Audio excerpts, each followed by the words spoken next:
Hey everybody, welcome to another episode of Purple Insider. Matthew Coller here. The show is always presented by FanDuel, and let me throw out the FanDuel question of the day right away here. The over-under for Vikings and Chargers, 44.5 on FanDuel. How many points do the Vikings need to score to win this game against the Chargers and keep the season rolling? Because if they lose this one to a beleaguered Chargers game, it's going to feel like a serious uphill climb the rest of the way, as difficult opponents are on the way. So Kevin O'Connell came out today and announced that JJ McCarthy will not be starting. Sorry to break everyone's hearts, but that is the case. As we expected, it will be Carson Wentz.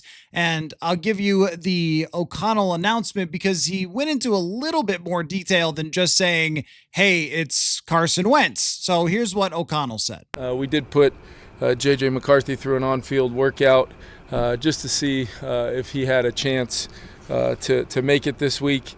JJ, the medical staff, myself, we're all kind of encouraged about where he's at and the progress he's making, but he's just not there. And if this was a Sunday game, maybe it would be a little bit of a different story and we could push it throughout the week and see where he's at towards the end of the week. But really, I look at today almost as the combination of a Wednesday, Thursday, but really it is a Friday on the timeline of coming up on being 48 hours out from the game. So we wanted to have a plan at the quarterback position, and it'll be very similar to last week. Carson will start, Max will be the backup, and JJ will be available in the case of emergency as the third. Like I said, encouraged about where he's at, and very much looking forward to continuing his progression and hopefully having a chance to go next week, and we'll keep you guys posted on that. So there you go. O'Connell not just announcing that he wouldn't be playing this week, but also dropping multiple breadcrumbs about next week against the Detroit Lions, which has been a date that we've targeted since he was not able to practice in full last week leading into the game against the Philadelphia Eagles. Then it seemed pretty clear that it would be very hard to just say, okay, yeah, I know we don't have actually real practices this week because it's the Thursday night football and it's essentially walkthroughs. Because everyone's still in recovery mode from last week. Your game plan has to be truncated or pared down a little bit. And, oh yeah, JJ, just go play, even if you're not 100%. And it even sounds like putting him through the workout, there was maybe some hope that he would come out of that. I'm paraphrasing here because O'Connell didn't say that, but you only put him through the on-field workout if you're really trying to evaluate, like, how far along is he? Is there any chance that you could get him out there for this week against the Chargers? So they elect to play it safe and not do that, which I think then means that Detroit would be the comeback for JJ McCarthy. And the way I look at this is, with that Detroit game, regardless of what happens with Carson Wentz and the Chargers on Thursday night, if he goes 20 for 25 with 3 touchdowns and 300 yards, then you shake Carson Wentz's hand and you say, thank you so much for awesome backup quarterback play. This is as good of QB2 performance as we ever could have hoped. And JJ McCarthy, come on down. At this point, there is no scenario where you're not playing JJ McCarthy. And with the way that O'Connell gave his announcement, talking about he should be good to go next week, sort of insinuating that it seems like that decision has already been made. And of course, that's the decision that they should be making. With the season where it's at right now, when you are in the basement of the NFC North and your schedule is a little bit on the nightmarish side for the second half of the season, you haven't played the Lions, you haven't played the Packers, the Bears are much improved, Lamar Jackson could be back by the time you face the Ravens. Like, it looks pretty darn tough when you're sitting in a 3-3 seat. I think if you were sitting in a 4-2 seat and Wentz had been fantastic against the Eagles, and it's crazy how close he was to that, right? Maybe a few throws away, but we've seen the ups and downs of Carson Wentz are exactly what you get when you are playing a QB2. And this is as good as you can expect from a QB2, but it ultimately is a backup quarterback, and it should be treated as such. If there was ever going to be, because we never know after the way that Daniel Jones is playing, after the way Sam Darnold came in and played last year? You don't know.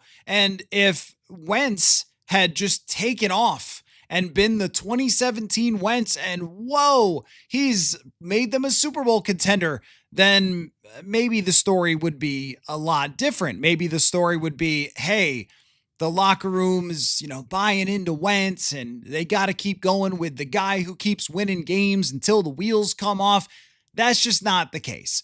The games against the Steelers and against the Eagles, those are against two contending teams. They've beaten two terrible teams with Wentz. And once again, when you have a backup in, what do you expect? You expect to beat the bad teams if you're good as a roster. You expect to lose to the good teams. It's a Hall of Fame quarterback and a Super Bowl champion quarterback, and you're unlikely to outperform them with your backup quarterback.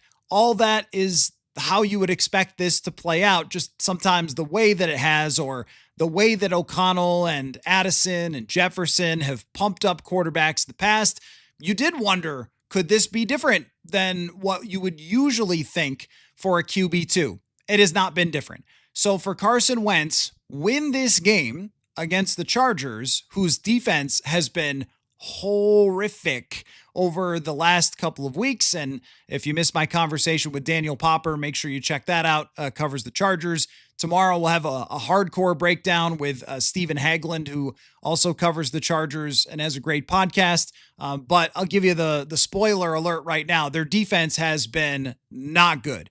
They can't stop the run. They are not good at covering anything underneath. Daniel Jones absolutely lit them up. So did Jonathan Taylor. Like, this is a team that is so beaten down right now by injuries and a defense that's not performing. The Vikings can win this game. So you win this game, get to 4-3, get your starting quarterback back, and go to Detroit feeling like you've got some juice, you've got some energy, and you want to be able to do that with JJ McCarthy at 100%. And this is something Kevin O'Connell went into detail today, because he was asked, hey, when you say he's just not there yet, what do you mean? And here's what O'Connell said. Kevin, when you say JJ's just not there yet, what kinds of thresholds do you still need to see him clear before you say, yeah, he is there? It's some of the movements that the reactionary movements within the pocket, being able to use his athleticism to protect himself in the pocket, and then as he's able to work through progressions, I feel really good about the work we've done on the foundation of his fundamentals. That's been pretty evident through the work that he's done, and he's really the commitment to doing that. It's really just about, hey, there's maybe a guy gets edged and I don't really know the movement I'm going to have to make.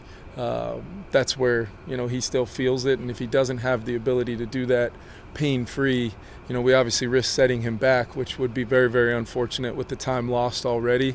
But also giving him the best chance to go out there and have success is ultimately what we're looking for. I really, having to overcome certain things, that's kind of been the story of our season. If you look at it for JJ, I mean, whether it's early on in the Chicago game, we just didn't have a great all 11 feel to our execution. Then we did late in the game and had a bunch of success and won that game. And then clearly the circumstances involved in week 2 made it less than ideal from a standpoint of preparing a guy to play in a football game. So, and now you have the injury as part of it.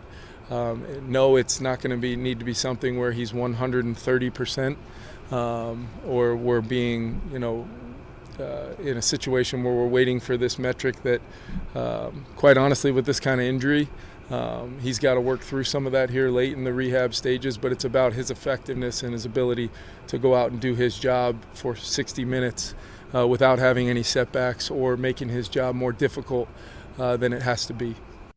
Here's what's a little bit frustrating sometimes about this whole McCarthy situation is I do feel like Kevin O'Connell has gone out of his way to give as much detail on this thing as is humanly possible for a head coach. And trust me, I have covered head coaches in the recent past who just said, in terms of injury updates, sorry guys, I don't have a crystal ball. That's what Mike Zimmer told us when we asked about how Sam Bradford was doing in his recovery in 2017. So the fact that he's gone out of his way to give all these details I think is very helpful in understanding and explaining what is going on in their thought process with JJ McCarthy. And yet all I see every single time there's an update on JJ McCarthy is what's really going on with this team. And I just, I don't know. People like to have fun on the internet and just say whatever because there are no consequences. But I think we have a pretty clear story here is that the injury maybe initially they didn't think was going to be quite this long. The setback or the travel or the schedule or those things have put them in a position where it has taken a little longer. I also saw a list on the internet the other day of all the guys who have taken more than 2 weeks to recover from a high ankle sprain. In fact, the Chargers tackle Joe Alt, I think, is on 4 weeks that he's missed. And I know that's a different position, but still, not everybody can be Mahomes in the Super Bowl with this type of situation. And I also think when he talks about needing to have those sort of quick twitch type of things where someone is rushing the passer and you have to drive off of your ankle. If it was the Super Bowl, maybe you're going to say, let's just figure it out. And you're not playing Carson Wentz. But in this case, against the Chargers on a short week, it wouldn't really make a lot of sense to play JJ McCarthy with less than a full playbook and less than full health. Giving him this extra run up to face the Detroit Lions is the best possible situation. And I know that people are panicked to see JJ McCarthy, that you want it more than anything else. That's what this entire season was about for everybody, is what is JJ McCarthy going to be? And I think we had this discussion at some point in the summer where we talked about like, hey, if they went 8-9, but McCarthy was really good and they just had bad luck versus if they won 11, but he wasn't that great and they had good luck, you take the losing season because it means so much more to the bigger picture.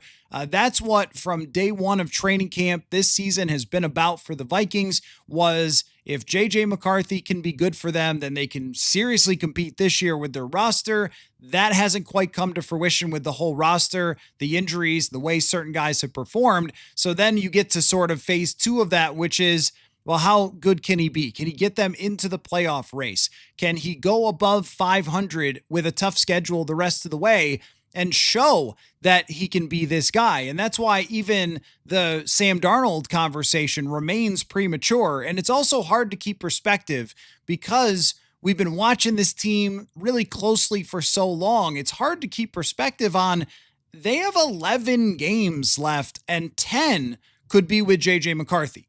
And I think if they have a 12-game sample of JJ McCarthy, if he could stay healthy, and that's a big if the rest of the way, but if they can do that and get 12 total games and 10 the rest of the way with JJ McCarthy, then you should at least have a pretty darn good sense of where he stands going into next year. And can he keep him alive in a playoff race? Can he have some high-end moments that show why he was the 10th overall pick? Can he justify the decision to move on from Sam Darnold? And that's why all that discussion, it has to be tabled with Darnold and Rodgers and those things until JJ McCarthy actually plays. And if you want to get a real sample on him playing, throwing him out there injured on a short week doesn't really tell you the real story. So this team has been patient with injuries. They were patient with, I talked to Justin Jefferson today about this, about how he said it's incredibly hard, but this training staff, it is their philosophy to be patient with injuries and say you're much better off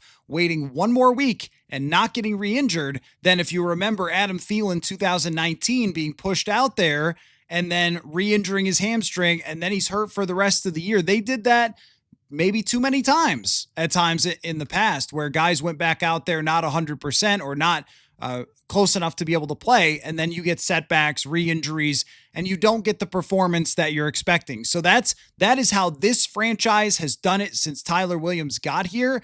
It makes sense to me, and it stands in line with how they've handled this JJ McCarthy thing, and the rest is just internet nonsense, I think, in a lot of ways. So that's where we're at. JJ McCarthy won't start. I know that that's wind out of the sails for a lot of folks, but the breadcrumbs that were left there by O'Connell pretty clearly point to, hey, give us another week and JJ will be back against the Detroit Lions. And then it's going to feel like, regardless of what happens against the Chargers, it's going to feel like a total reset and restart of the season. And that's how I'd like to treat it as, hey, season's back on with JJ McCarthy coming back against the Lions. If they lose, the unfortunate part is it's going to feel like, well, now he has to be Herculean to get them into this race, because if you don't win, then you're falling even farther behind the Bears, and the Packers and Lions are very clearly legitimate Super Bowl contenders, especially the way the Lions played against Tampa Bay. So if you lose against a bad Chargers team, you're going to feel kind of 100 miles away from competing. And then it becomes all about evaluating if they can win this game. And that's why it is an important game for Carson Wentz and this team. If they're 4-3, then you feel like you're just right in the thick. You are right in the thick with a lot of other NFC teams that are good sometimes and bad sometimes. And now you kind of go back to the plan that you had all along, which was to have McCarthy in, have the supporting cast, have the defense, and then we'll see what happens. That doesn't mean I think that they're going to, if they go 4-3, they're going to sweep the rest of the schedule. I would still say you're trying to get in on the final days is the most likely scenario, but it will feel much more like, yes, this was the season that they were supposed to have. And Carson Wentz will have done a great job to keep them in it and alive in that conversation, and not let the season completely slip away. If they lose, then it feels like full evaluation mode, and even, I would say, even sell mode if they go to 3-4. And this team traditionally has not been sell mode, but at some point, like, hey, they should have been doing that in 2023 when Kirk got hurt, but they said, no, we beat the Packers. We shouldn't do that. We shouldn't trade to Danielle Hunter.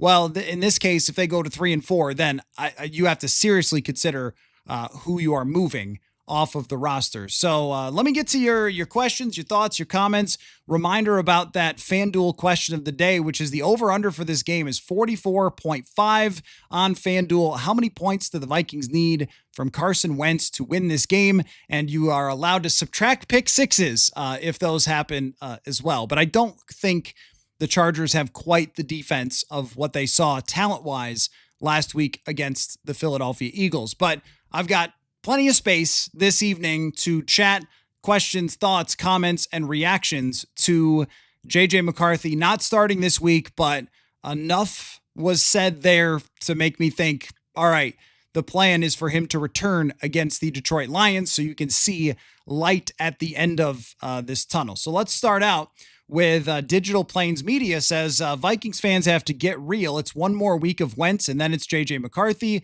Too many meltdowns by the fan base. The Brosmer truthers also need to get real. Well, this is a Brosmer show, so I will say that Max Brosmer is a very impressive young quarterback, and he's got a lot of experience, and it showed in the preseason and in training camp.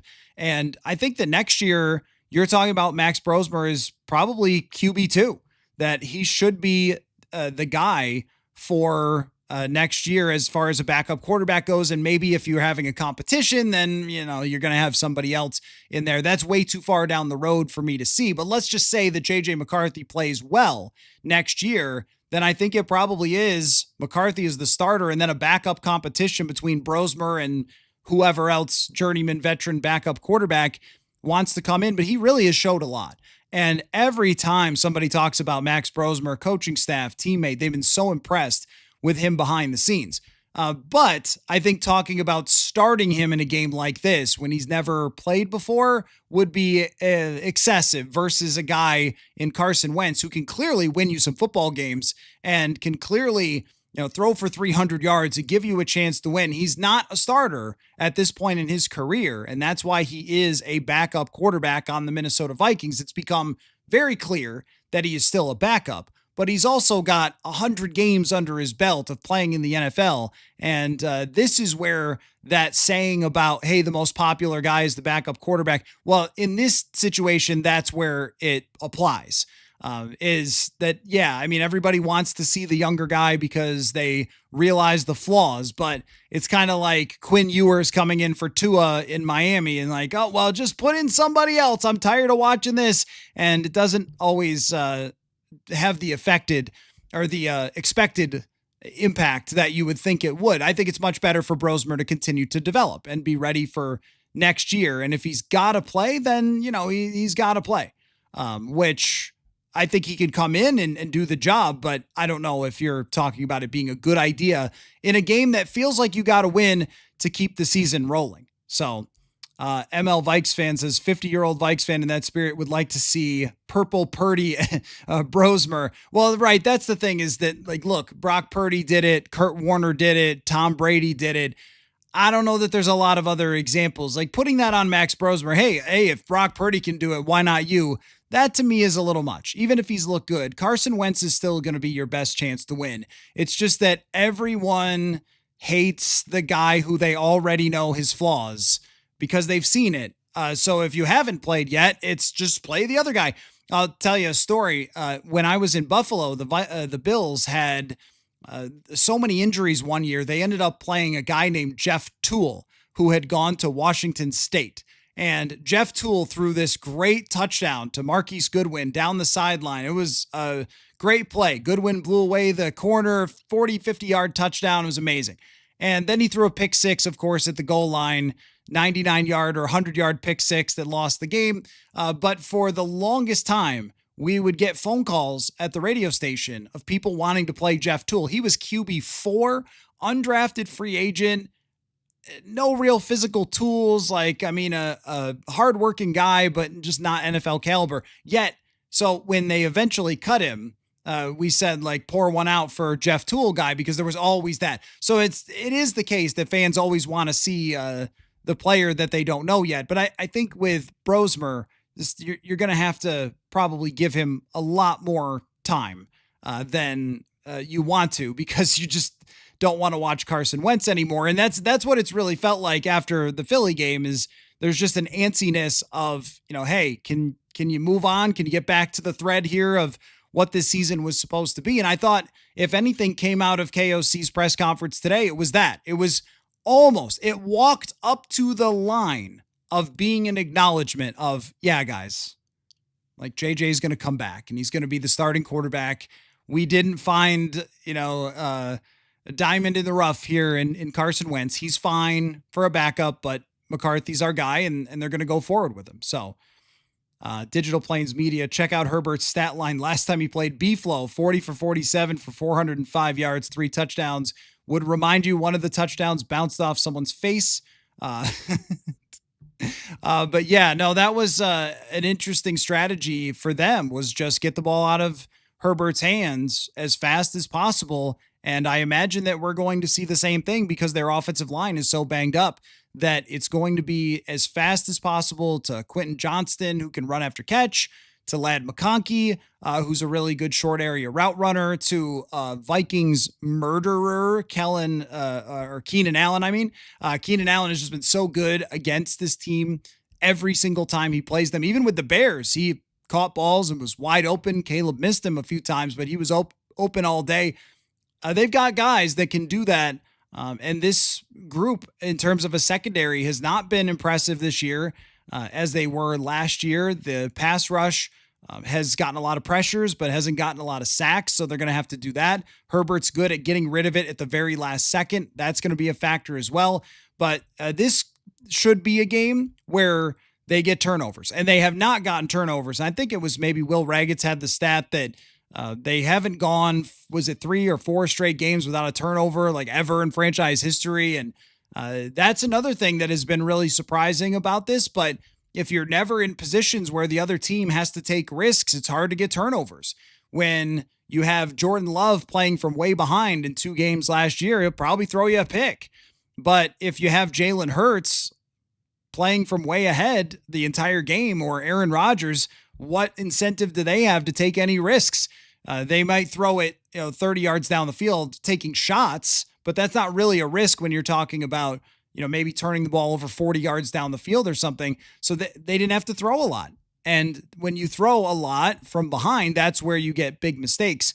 And the Vikings haven't been able to cause teams to do that. Let's see. Fanny, just going to go with that. Is Nahshon Wright a sneaky underrated loss? No, I don't think so. I don't think, now Nahshon Wright made an amazing play, to intercept JJ McCarthy, but I don't think he's a sneaky underrated loss. I think it was more of, and you're saying he could have been CB3 instead of Jeff Okudah.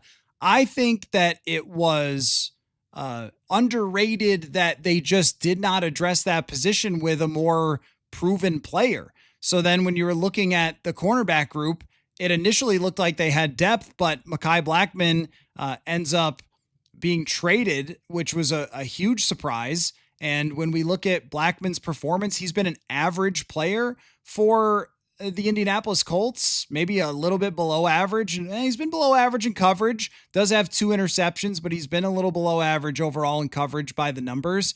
But then, is that more reliable, a little below average than Jeff Okudah? Maybe that was a health thing, kind of looked like it in training camp, but they didn't have any other answer.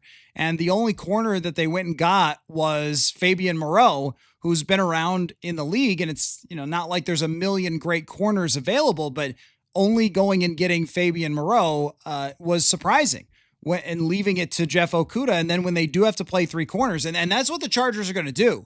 They're going to try to get extra weapons on the field and make the Vikings either play 3 safeties with a mismatch or play Jeff Okudah as many snaps as they can. The teams know what the weakness is. So that's one where we often talk about first guessing and second guessing. That's a first guess of a lot of us, you guys, wondered about, hey, are you sure with the cornerback group? Are you sure that this is all you want to do going into the season? And maybe just throw it out there that, Dwight McGlothern might be a guy as the CB3 to try, because the way that it's been going is, these teams are taking advantage when Okudah's on the field, and they found him twice in 2 very big situations last week. But the overall cornerback group has not, I think, lived up to expectation, and Byron Murphy isn't even getting targeted a whole heck of a lot. Gave up a touchdown to A.J. Brown, but why would you when you have the less experienced as a starter Isaiah Rodgers, and then when Okudah's on the field, somebody who has really struggled in man-to-man coverage over his career, and you got that matchup, like they're going to go after it. So we could see that this week. So underrated position, maybe. I don't know about underrated, because we did talk about it a lot through the offseason. I don't think Nahshon Wright was that guy, but somebody was probably needed there. Let's see. And this is, Grandel says, clearly a soft benching at this point. People will just never let it go. And that's what's, I think, frustrating sometimes about like the, group think or whatever, like taking the time to work your way through this and the facts that we know is just so much more challenging for some people than just being like soft benching. I mean, you heard Kevin O'Connell strongly insinuate that JJ McCarthy would be back against the Detroit Lions and playing. Do you think that Kevin O'Connell didn't want to play JJ McCarthy? That's the thing that is just so epically dumb about the soft benching thing that I have really been maybe annoyed the most about is, do you think they didn't want to play JJ McCarthy? Like, do you think that they saw the one bad game and said, I'm out? Like, they put all their chips to the middle of the table on this guy. They put all their coaching efforts, all lasers set at getting him ready for this season, and all the work they put in from OTAs, mini camp, training camp, joint practices, every single day, meeting with the head coach, all that sort of stuff, building up the roster, everything else. They see one bad game and say, like, no, give us Carson Wentz. Just doesn't make any sense. Give us a backup quarterback who was on his couch until the middle of August. That was what they wanted. I mean, that just doesn't add up. They would have far preferred JJ McCarthy just continue to play, especially, soft benching against Cincinnati, the worst defense that you would really want him to have played against. No, it doesn't. None of it really makes a heck of a lot of sense. So it's fun to say things like that, I guess, for people because they want to think, it's got to be something else, but I don't think it is. I don't think it is. Let's see. George says, at this point, need JJ to get 100% healthy and similar in terms of KOC's belief he can execute the full playbook. 2025, not a Super Bowl year, so we need JJ at his physical best to see 2026 could be. Yeah, and that's the one thing about like looking far into the future is always so hard to say, well, hey, next year's our year. Like, I don't know about that because who knows what's going to happen between now and then and how it's going to look. But what you do need is a reasonable sample of a guy playing as close to 100% as he can be. And you can't control, hey, maybe on the second snap of the game, he'll get hurt again against the Detroit Lions. You can't control what happens next, but you can control what happens right now. You can control when you put him back out there and what type of physical status you're letting him take back over the team. And also from the technical status as well. Like, they've taken this time to rework some of the mechanics, but that's also another thing of O'Connell being open about that. Also then opened the door for people to be like, see, they can't stand his mechanics, all this. Like, well, obviously he had to work on some things after that Atlanta game. Clearly he had to work on things. It's just that, saying it in public, explaining what you're doing, has, I think, caused some people to make reaches that were unnecessary in a situation that's really been laid out right in front of us.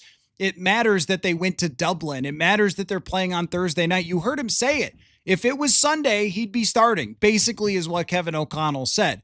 So they want him back as soon as they can possibly get him, but they also don't want to be stupid, which would be to put him out there with half a game plan and not at a point where they feel like he can be the best version, because they have to evaluate the best version. And these things can hang around. That's the other thing too, is that with a high ankle sprain, you play on it, and you heard it more, it can really linger and be bad for the quarterback. So do you want to be getting to week 16, 17, and you're looking at McCarthy and his performance and going, gosh, it's not very good, but he played with an injured ankle the whole time? No, you want to get there and say, we know who this is. We know what you have here.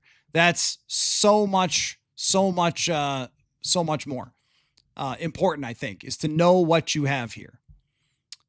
Yemka's corpse, don't know what that is. I think the rumors that were dismissed over the summer about certain staff being concerned might have been right. Well, when it comes to quarterbacks, uncertainty is absolutely intrinsic to the position, because nobody actually knows anything when it comes to quarterbacks. Otherwise, the greatest quarterback of all time wouldn't have been a 6th round pick. Otherwise, the Miami Dolphins would have picked Drew Brees instead of Dante Culpepper to play for them. And Drew Brees, I don't think anybody saw coming that a guy with a shoulder injury would become one of the top 10 quarterbacks in the history of the game, right? Like, there's so many. Daniel Jones right now, Sam Darnold, Baker Mayfield. If everybody knew, then they would have made different moves, right? Even if the Vikings had known how good Daniel Jones was going to be, they might have thrown more cash at him to stay and made him QB1. I don't know, right? Like, who can ever predict this stuff? It's one of the best parts about football, and the most frustrating and fascinating is that we're always chasing answers when it comes to this. How was Jamarcus Russell a bust when he was the most physically gifted quarterback ever? How is Ryan Leaf a bust, but Peyton Manning the greatest? Like, right? Like, we just don't ever know how it's going to go. So uncertainty in the building about how good JJ McCarthy was going to be sounds about right to me.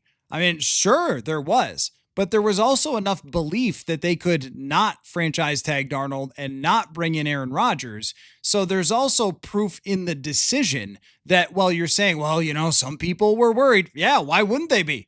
You just won 14 games and you're going to a different quarterback. You're not nervous doing that?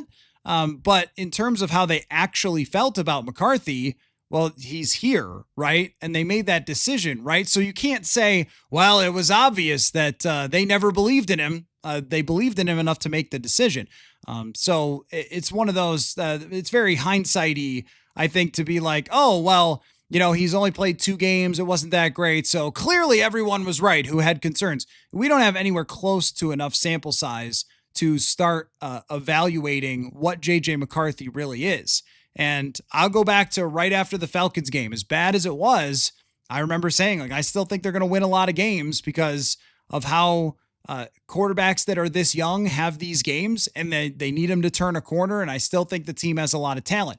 Now, there's a lot of other things that have gone sideways for them that I didn't expect. The injuries, a number of players have just not performed to their level that they had before or that was expected. And that's how you get a result of being a 500 team. It's been a lot more inconsistent than we thought it was going to be around the quarterback position. But also, if you told me that McCarthy didn't play in 4 of the first 6 games, I would have said, yeah, their record's probably 3-3 at best if they were playing the backup quarterback. So let's see. Let me slide down here a little bit. Kay Brewers says a little bit late to the party. I'd rather watch McCarthy go through bumps as soon as he can, but rather him not make his first 3 starts in primetime. Yeah, the primetime thing doesn't really concern me so much. I mean, that's football. Like you have to play in big games. If you're going to be a quarterback, go back to college. He's playing in big games at Michigan in front of a lot of people and stuff. I don't think that was an issue for the first 2 games. I really think I don't want to have him play when he's this inexperienced at less than the best amount of strength that they can get him to. If he was Justin Herbert, yeah, he's probably playing right now and trying to fight through it. But even then, if you listen to my interview with Daniel Popper, who covers the Chargers earlier, he talked about they did have him play through a high ankle sprain. It was a bad idea and he couldn't move and they had to pull him out of a game. Like these things they're not fake. I mean, the high ankle sprain is a difficult injury to play through. So, I don't think you would want him out there with that. But, I mean, look, every stage is pretty big in the NFL most times. Oh, you're not playing in national TV? Well, you're going to play in the Lions Den there at Ford Field next week. That's going to be pretty big too. ML Vikes fans, as I'm thinking we're going to see a 27-23 game. Not sure which team gets to 27 though. Blinky, that was the answer to a FanDuel question of the day, by the way. The over-under on FanDuel, 44.5. How many points do they need to win? So the answer for you, I think, sounds like it's 27. Blinky, I can't understand playing or even signing Carson, who is a liability both in the locker room and on the field. Well, he hasn't been any problem whatsoever in the locker room. I mean, I think that things of the past are not to be applied from things to the present. It's just a different scenario. It's not a Philadelphia Eagles team tanking around you and giving up on you and things like that, and then trading you away. That's a situation that would be a lot more tense between the quarterback and the franchise. When Carson Wentz got here, he understood the deal, that he's the backup quarterback. He's here to work with JJ McCarthy, and that's what we've seen from him so far. So I don't think you can hold every report of the past about Carson Wentz against him. Also, I was not the same person at 24 that I was at 33, nor am I the same person now at 39 that I was at 33. So, things change. I wouldn't hold that against them. But as far as, liability on the field, I mean, look, you go back to any backup quarterback throughout history, find me many of them that have 500 records, and it's probably the best backups that you've ever heard of. That's just the reality of what you're talking about. Like he's not a liability. I mean, a liability was like Jaron Hall. This is where it's like, I don't know what you guys thought Carson Wentz was going to bring you. I mean, maybe we thought he could kind of get the ball out quick and grind through, but he did a good job against Cincinnati. He did a good job against Cleveland. But if you think that this level of quarterback play is a travesty, you just maybe have a very short memory, because, and I saw Will Raggets talking about this, there have been 15 Vikings quarterbacks in the last 25 years who have been wildly worse than this. Like way, way, way, way worse. And maybe you've gotten a little bit spoiled from seeing at least average to good quarterback play. But I mean, even think about Dobbs after the first 2 games, where that went. Jaron Hall trying to start against the Packers and having to be pulled. You go back to the guy that we try not to mention on the show, Christian Ponder. I mean, there's been Josh Freeman. I mean, there's been so much worse quarterback play than this. I think Wentz overall has done a good job. He missed badly on some throws against the Eagles, and he got lit up against the Eagles a few times, and the pick 6 is bad, but this is what you expect. If you tell me at the beginning of any season a team will play the Eagles with a backup quarterback, I'm not expecting they win, and I'm not expecting that they get great quarterback play. I didn't pick them to win last week in part for that reason. But if he can get you one win against a Chargers team that is beaten down and go 3-2 and your season's still alive, he'll have done a great job. I'll defend backup quarterback Carson Wentz all day. If they didn't have JJ McCarthy and they picked Carson Wentz over Sam Darnold, I'd be losing my mind. But that's not what happened. That is not what happened. So, let's see. Joe says, funny how KOC has made such a big deal about missing that practice the Atlanta week, yet he went ahead and started him. Now we have to wait. Seems like crap to me. Okay, well, I don't really understand the connection. JJ McCarthy was healthy going into that game, and he clearly, in hindsight, felt that missing that practice was a difference maker. But if you actually go back to that Friday practice after the press conference that we had with him before the Atlanta game, he was talking about how impressed he was with JJ coming out and practicing on Friday and running that practice and how prepared he seemed after that. So it's very much a hindsight analysis that I think KOC himself maybe underrated, but they weren't going to not start him for missing that practice. So I don't know really what the connection is to right now, other than to say maybe you learn from the past a little bit that if he wasn't 100% locked into the game plan because he missed some practice that week, that putting him out there on a Thursday would be kind of bad as process, right? Because you've already seen, hey, if he didn't have a full week to prepare, that this is what happened, that he wasn't able to execute the offense.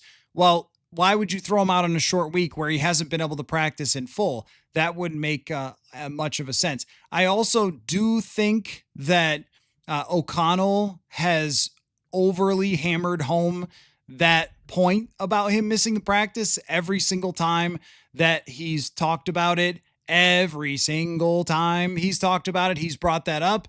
And I think it's just something that maybe if he were to do it differently, they would have tried to work out something else with him with the scheduling. And, you guys know this, that life doesn't always allow you to have a perfect schedule. There was one night where my friend came up from Florida to play golf during the bye week, and my dog got sick in the middle of the night. We're in the vets from midnight to 5 a.m. And sometimes life just comes and gets you and doesn't make it the easiest in the world. So that happened going into the Atlanta game. I think, though, I would probably tell KOC to just move on from that point. You don't have to bring it up every time. We get it. But I think what he's trying to say by saying that, hey, the last time he didn't have full preparation, he didn't play well. So we want to make sure he has full preparation. That's all I take out of that. And playing him on a Thursday, well, he's not going to have full preparation. Blinky says, don't understand the Sam Darnold and Daniel Jones pining. Jones had the best O-line and best running back, nearly lost to the Cardinals. Well, okay. I mean, come on. They are 6-1. Let's give them credit. I think it's more about, it's probably less about Daniel Jones, though. Look, if the Vikings had Daniel Jones right now and he was playing well, that it would be maybe a 4-2 team, and we would be talking about how, is it really good enough to go anywhere? The difference with Sam Darnold, and look, all credit to Daniel Jones. He's been a great pro, and he was classy in the way he handled his exit from New York, and he didn't throw people under the bus and didn't do Sean Payton stuff where he's taking shots at everybody and all that. So I credit Daniel Jones and his professionalism. He also came to Minnesota with a clear eye on trying to improve as a quarterback, which I think really shows in his performance now and says a lot about him, where he came here and said, I want to learn from Josh McCown. I want to learn from Kevin O'Connell, their preparation. I want to see it up close. That's why he came here. And the Vikings said, great, and maybe we'll get a comp pick. But, with Daniel Jones, it's a little bit different than Sam Darnold. Those are two different things, because I agree with your overall point that Jones, they've leaned heavily on the run game. They've leaned heavily on the defense. They haven't had the greatest schedule so far, and there might be some regression coming. With Darnold, we saw it up close. We saw him beat the Packers twice. We saw him make the throws against Atlanta. We saw him with the game-winning drive against Arizona. We saw him beat a good Seattle team in Seattle in the rain with a crazy throw. That guy, that's who he is, I think. I mean, Sam Darnold has won 23 of his last 31 games with 102 quarterback rating. He might just be really good. And I think you're probably getting to the point where Sam Darnold has put his name in the same category as guys like Jordan Love and Justin Herbert, who are really good quarterbacks. Can they actually get all the way through the playoffs and win the Super Bowl? I don't know. But their teams feel really good about their chances to be in that dance all the time when they have them. And, with Darnold, the upside was always extremely, extremely high. So that's where you can, I think, go back and second guess now that we have the results or some of the results. We don't have all the results. And that's the point about the second guess. We could have probably guessed JJ McCarthy would need more development and maybe not be fully ready to lead a team that had high expectations. And I think based on the sample of Darnold playing good football going all the way back to 2022, and then when he got in with San Francisco and then 14 games with the Vikings, that you could say, if you had franchise tagged him, he probably was going to continue to play well in this offense. So that's the one I think you could second guess. But the problem is it's Darnold versus nothing. You just don't have any sample of JJ McCarthy to compare it to. So if McCarthy plays really well, then you're going to say, well, then they made the right decision. So these things, it's the reactionary nature of the NFL that we have to live in, that if Darnold is playing well and McCarthy's not playing, then you're like, clearly they made the wrong decision. But if McCarthy plays 10 games and wins 6 of them the rest of the way, and the Vikings get to 10 wins because they win against the Chargers, then no one's going to be saying, wow, they really screwed up by letting go Sam Darnold. In fact, wow, good job. Right? This is how quickly these narratives change. And so we've got to see the other side of that before we really have something to compare it to. But I'm a Sam Darnold enjoyer. You guys know that I thought, and this is maybe just me being the appreciator of history in the NFL, is that, I go back to 20 different quarterbacks that had bad first playoff games that turned out to be really great or Super Bowl champions, but the first playoff game they had didn't go very well, just like Sam Darnold. So I thought that those 2 games back to back swayed people's analysis way too far. And I still see it. He makes a bad mistake last night and half the internet fires out, oh yeah, he's seeing ghosts again, dweeb. It's like, dude, he's been good for a really, really long time. We don't have to do this every single time he makes a mistake, just like lots of other quarterbacks, including Josh Allen had a horrible game against Atlanta. Nobody said, see, that's the Josh Allen from 2018. Like, nobody says that anymore. So I think with Darnold, you could have foreseen him being really good in Seattle. You could have foreseen it not being an aberration. You could have foreseen it not being just the whispering, that they also, have a good wide receiver one as well. But you could also say, hey, like, if you're going to play that game, can we wait? Like, can we wait to play that game until the end of this season when we've seen JJ McCarthy play? Then we can actually have that conversation. Until then, it's really a hard one to have because we just don't know what McCarthy is going to be. And honestly, through 6 games, we probably wouldn't really know overall already fully who he's going to be. So that's where that discussion, I think, is maybe been, like, I think it's premature. I think it needs to be had at some point, but it's premature to second guess it just yet when we haven't seen him. Brandon says, any trades you think that the Vikings need to make? No, I don't think so as far as buying, if you're sort of suggesting buying. I think they need to stay with where they're at. As far as, selling, someone brought up, and it jumped away from me, but someone brought up selling Jonathan Allen. No one's buying Jonathan Allen at that price. Maybe Hargrave. I don't know about that either. I think that this team just needs to play it out and see where they're at. And at some point you might see a shift from guys like Jonathan Allen and Javon Hargrave playing as much to even way more of Jalen Redmond and Levi Drake Rodriguez. I think we're kind of already seeing that though, because those guys are just playing better football at this moment. So we're seeing a little bit of that. But I think with this team, you just play it out. Like, there isn't big moves that need to be made. Maybe if you lose this game, you do become a seller, but you've got to figure out, like, who exactly could you sell to another team where they were going to give you significant enough draft capital and someone who's surely not on the team in the future. Like, how many guys can we actually say that about? that this team was really built for a 2-year to 3-year window with this group. So there aren't many guys that I could go over on the roster. Maybe Ivan Pace if he's benched, but then, I don't know how they feel about other guys behind him stepping up into that backup role. There's just really not that many players where you could say for sure, hey, move this guy, get a 5th round pick for him. That will be worth it. I think the team is what it is, but I would not say that they should go into buying mode. Cody says we're doing worse than the Chicago Bears. That says a lot with all this talent. One thing is the Chicago Bears have had a pretty easy schedule. We do need to acknowledge that part of it with Chicago, and they have a good win against Washington, but Washington really doesn't appear to be that great of a team. Daniels hasn't been healthy really the entire season.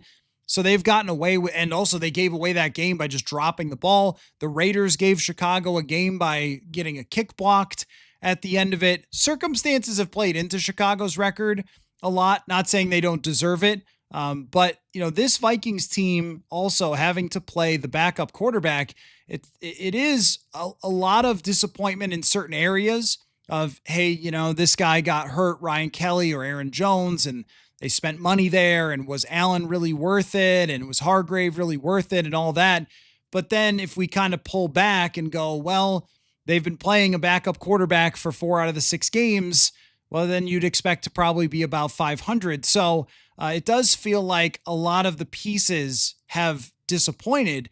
But when you receive the 24th best quarterback play in the league, or whatever I said it was the other day, 22nd in quarterback rating around the NFL, it makes everybody's job so much harder. You give up a pick 6, you're down 2 scores, and guess what? Philadelphia can say, how about we run play action and throw it 50 yards down the field and see if we get a big play, right? When you're playing against Cleveland with half an offensive line, a backup quarterback, I don't know. You just don't expect to blow anybody out or put up huge numbers or something like that. But you're right that they expect it to be better than Chicago. And the other part of it too, which I think is very fair, is that when you say that you've built a roster so good to sort of be quarterback proof, then it needs to be, even if that quarterback is Carson Wentz. That was the idea of this team, was you're going to be able to run the ball enough, which they have not. You're going to have the weapons, which they have played very well, but not everybody. And you're going to have the defense to be able to win a game like that against Philadelphia. And that was my kind of main criticism coming out of that game, is this is the one that you're supposed to be able to grind out because you have an elite defense, and you don't. You just don't have an elite defense. So you can't grind out that type of game. But that was the one that they were supposed to be able to do. Norse Force says should be able to get a good corner with a top 10 draft pick. We're not there yet.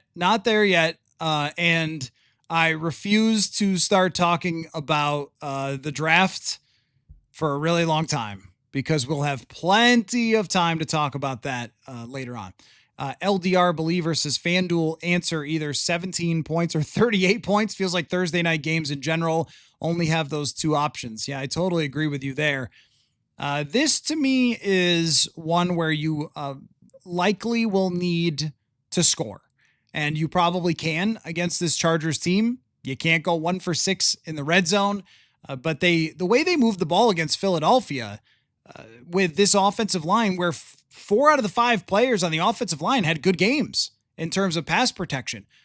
It was really just 6 pressures allowed from Blake Brandel that you're not going to have a lot of luck with when one of the best players on earth is going up against the backup center. And that's what happened.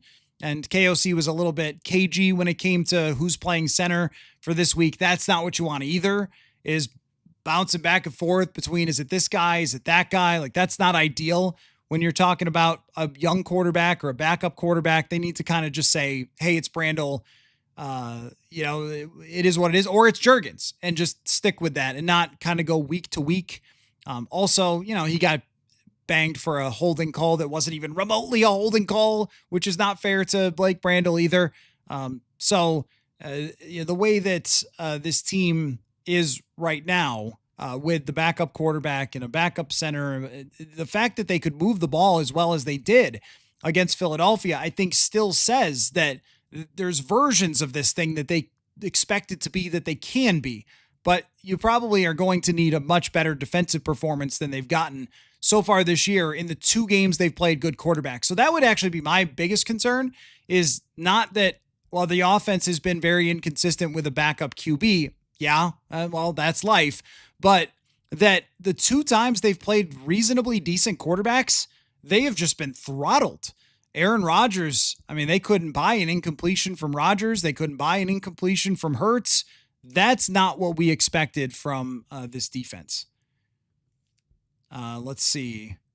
Is that Skoogura? KOC has been right about Kirk, Darnold, and Jones, giving him a chance to be right about McCarthy. Still, even if it is an instant, I think that's very fair. That's very fair. Maybe you might say not right, like right and then wrong about Darnold, like right that they got him and he was the right guy to get, but then maybe wrong to let him go. But we'll see on that. Certainly Sam Darnold is a really, really good quarterback. I think we know that from a big enough sample size. I mean, I don't know. I guess he needs to play for some people to believe it, like 50 more games, and maybe they still won't. Because I don't know. There are still people who say Herbert sucks and Goff sucks and everybody, all these other quarterbacks, Dak Prescott and all that. Like, there's lots of people who have lots of opinions on these quarterbacks. But I think the sample's big enough with 30 games. And thank you to Blanco Nino for the super chat and asking about Mekhi Blackmon. Yeah, let me get to that in just a second of what happened there. But really appreciate the super chat. So with Darnold, I think that the physical talent was very clear from last year, and thinking about where his ceiling could be, did he even reach it last year? I don't know, because of the way he's playing against Seattle. He's even playing in a lot of ways better football than he did last year with the Vikings, with a team that has, really one weapon. And he's been a little bad turnover last night, but he's been a little bit safer with the football and getting it out a little bit faster. So I think you could have foreseen that coming, that Darnold would continue to be good. It's a lot of games, and there's not a lot of quarterbacks who have a 14-win season with 35 touchdowns who turn out to be trash. That doesn't happen much. But really, the idea was not that Sam Darnold could get you to a certain level and be a good quarterback, and you'd have to make some sacrifices on the roster for that. It was to build around your top 10 draft pick. So, but that doesn't mean that, like, look, no one's perfect with this. No one is perfect with this when it comes to picking quarterbacks. Like, yes, he's been right before, but that doesn't mean you're going to nail it every single time. Kyle Shanahan has not nailed it every single time. Not, with Trey Lance. Shane Steichen, look at him. Shane Steichen was behind the original iteration of Jalen Hurts becoming a good quarterback, and then he's getting so much out of Daniel Jones in this offense, but, they drafted Anthony Richardson, and he's been horrible. So, no one is perfect when it comes to quarterbacks. There have been, just some people loved Patrick Mahomes coming out. Some people said he was a second-round draft pick. Like, you just never know when it comes to that position, because so many things go into it. As far as Mekhi Blackmon, my observation on Mekhi Blackmon during training camp is that it just didn't look the same to me. It just didn't look like he looked before. And it may have been a physical issue, that just because someone has an ACL and there's a long history of ACL recoveries being okay, like Adrian Peterson, doesn't mean every single one of them is the same. Just like, believe it or not, high ankle sprains, they're not all the same. And every single injury it's not matted. It's not where someone gets an injury and then, hey, 2 to 4 weeks, you're good. ACL, he'll be back, you're good. Turn injuries off. It's like every injury is different. He didn't have the same confidence, I thought, for the Vikings in this training camp. So I understood why they did that. What I didn't fully understand is why there wasn't somebody else here to replace him. That's what I didn't really fully understand. Chris says, I was never a JJ McCarthy fan. Even thought that they wasted the draft pick, but I hope he does well because I love the Vikings. But come on, can you at least stay on the field? Well, look, that's, I think, a reasonable frustration for everybody, is that we've spent how many hours talking about JJ McCarthy. And for you guys, like, I go to the stadium, and when we walk down to the locker room, I go down the stairs because the elevator just gets cramped. So I go down the stairs and fans are kind of pouring in. The number of JJ McCarthy jerseys I see is through the roof. Like there's been so much buy-in to JJ McCarthy from the fan base and belief in McCarthy from the fan base. And the payoff has been one great night in Chicago so far. After how many months of talking about this, the expectation was that when he was originally drafted, maybe he'll start like week 8 of his first year and go from there. And to not see him basically at all, and then see one quarter of good play. Yeah, I mean, you can really feel the anxiousness and the tension building. And I think that goes for within the building. It goes for everybody who plays on the team. It goes for us and you and like, what is this guy going to be? And is he ever going to play? But it would also be really bad process to get frustrated with the fact that he hasn't played and be like, all right, kid, you're good to go. Go out there. Yeah, can you throw properly with this ankle? No, but like just get out there, run around, see what happens. I mean, look, and everybody, the other thing that I won't do is like everybody's got their takes on the draft, but I will stick with this no matter what. Is whatever happens with the draft, like JJ McCarthy, you could go back and you could say, well, I saw this coming or saw that coming.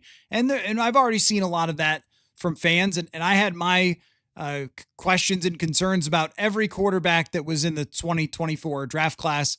Some I thought what might be better fits or not as good of fits, but every single one of them is like, well, here's what they do well. Here's what they don't do well. And here's how I think they fit. And with McCarthy, the clear thing that was necessary was development. And that would be my biggest concern right now. So I'm not going to go back and say, you see, I told you so. That I don't want to be on TV, folks. I don't want to be on Fox Sports 1 with my own daily show where I just do a bunch of told you shows about what I was right or wrong. That's just not my style. I am a reporter. So I try to look at the entire picture and the entire I don't keep some sort of scoreboard of like what take was right, what take was wrong and all that. But if there's one thing you can go back and look at as far as what has mattered to whether he's going to be good eventually or not, and is the fact that it was clear he needed development. And it's very hard to get development when you're not on the field. And I think that we have seen other quarterbacks who have struggled to become the best versions of themselves because they've had those types of injuries. I mean, that's the issue for me is that when you have these injuries and you can't work on technical stuff, you can't work on those drops, you can't work on throwing the football with touch and all that stuff at full speed in practice, it's really hard to get better. So if we're talking about one thing going forward is that's what he needs. Like he needs to be on the field. He needs to be able to practice in full. He needs to be able to find development space without being injured. So yeah, I mean, it's frustrating. You can't blame somebody for getting hurt. Like he got tackled funny. Like, what are you going to do? Right. Like, oh man, it's not his fault. What are you going to do? Like some people you're a quarterback, you get banged up, you get tackled funny, you miss games. Lots of great quarterbacks have had high ankle sprains that have caused them to miss games. But that's the one fear I would say for me is just that you're not developing if you're not able to play.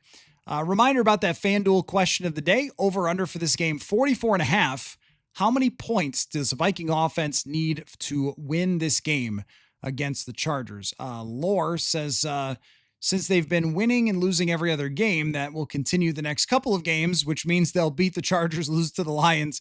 Yeah, I don't know if it quite works that way, but if you were thinking in terms of, hey, you're kind of playing like a 500 team.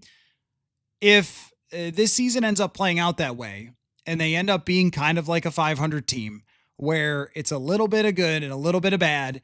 And some weeks we're in here saying, hey, that was a great win. And then the next week we're going, Gaga, what happened? That wouldn't surprise me at all. So I actually think what your take, even though it's kind of like, yeah, I don't think they'll go every other exactly, but they certainly have played that way. And my guess is that we'll continue to play that way because it's just hard to see where they can flip the switch to being completely dominant. And 500 football, if they win the Chargers game the rest of the way, gives you a chance to be in the discussion. And at the way it's gone, we've just had to move the goalposts for this season.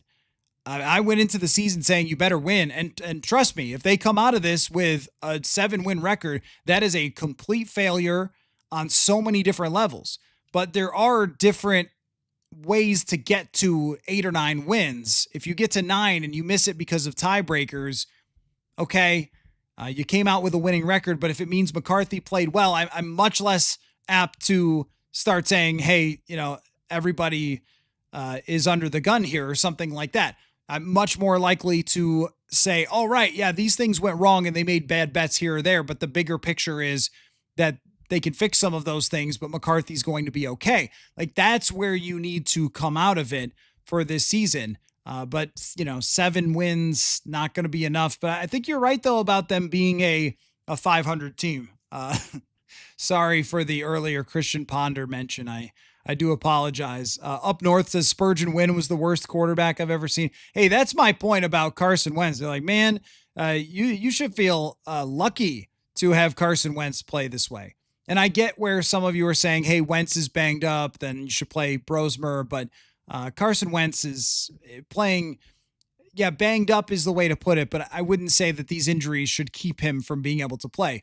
And that's with recognition that I like Max Brosmer where he's at. It's just not the right time to do that for him. Aaron says, where would Sam Howell be? 1-4. Oh yeah. That wasn't going anywhere. Yep. That wasn't going anywhere. Adrian says, KOC praised JJ for practicing Friday, saying the missing Thursday was not good. Just going back to that, the missed practice that's been brought up so many times by KOC. My point is that week he had talked about how well he practiced that Friday when he came back. I think that it's only been because he saw the results that he understood what happened better, that in the moment, I think it was a lot harder to understand that missing that Thursday practice, which is a huge practice in the week for NFL teams. But I think that in hindsight, he saw that and said, well, I don't want to do that again. That's the way I've interpreted this. Is some people have interpreted it differently, but I've just interpreted as, okay, we saw what happened when he had a shorter week. We don't want to do that again. And that's why you're not playing him on a Thursday. Blanco says KOC needs to worry about coaching, maybe do a better job of putting people in positions to be successful. That's what separates him from McVay. Yeah, I mean, look, McVay is one of the best coaches of all time. I think we can pretty clearly say that right now. It's not, you could look at 28 other coaches and be like, you're not McVay. But here's a crazy thing that I noticed today.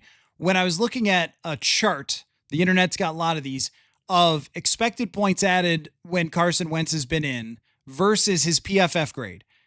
No surprise, he's one of the lower graded quarterbacks in the NFL. And yet their expected points added as a passing game has been like around average since he's been in, which to me, that gap tells you, even when your quarterback hasn't played well, that you're still able to produce a lot of drives. The Vikings are 6th in explosive plays this year, despite the gestures at everything.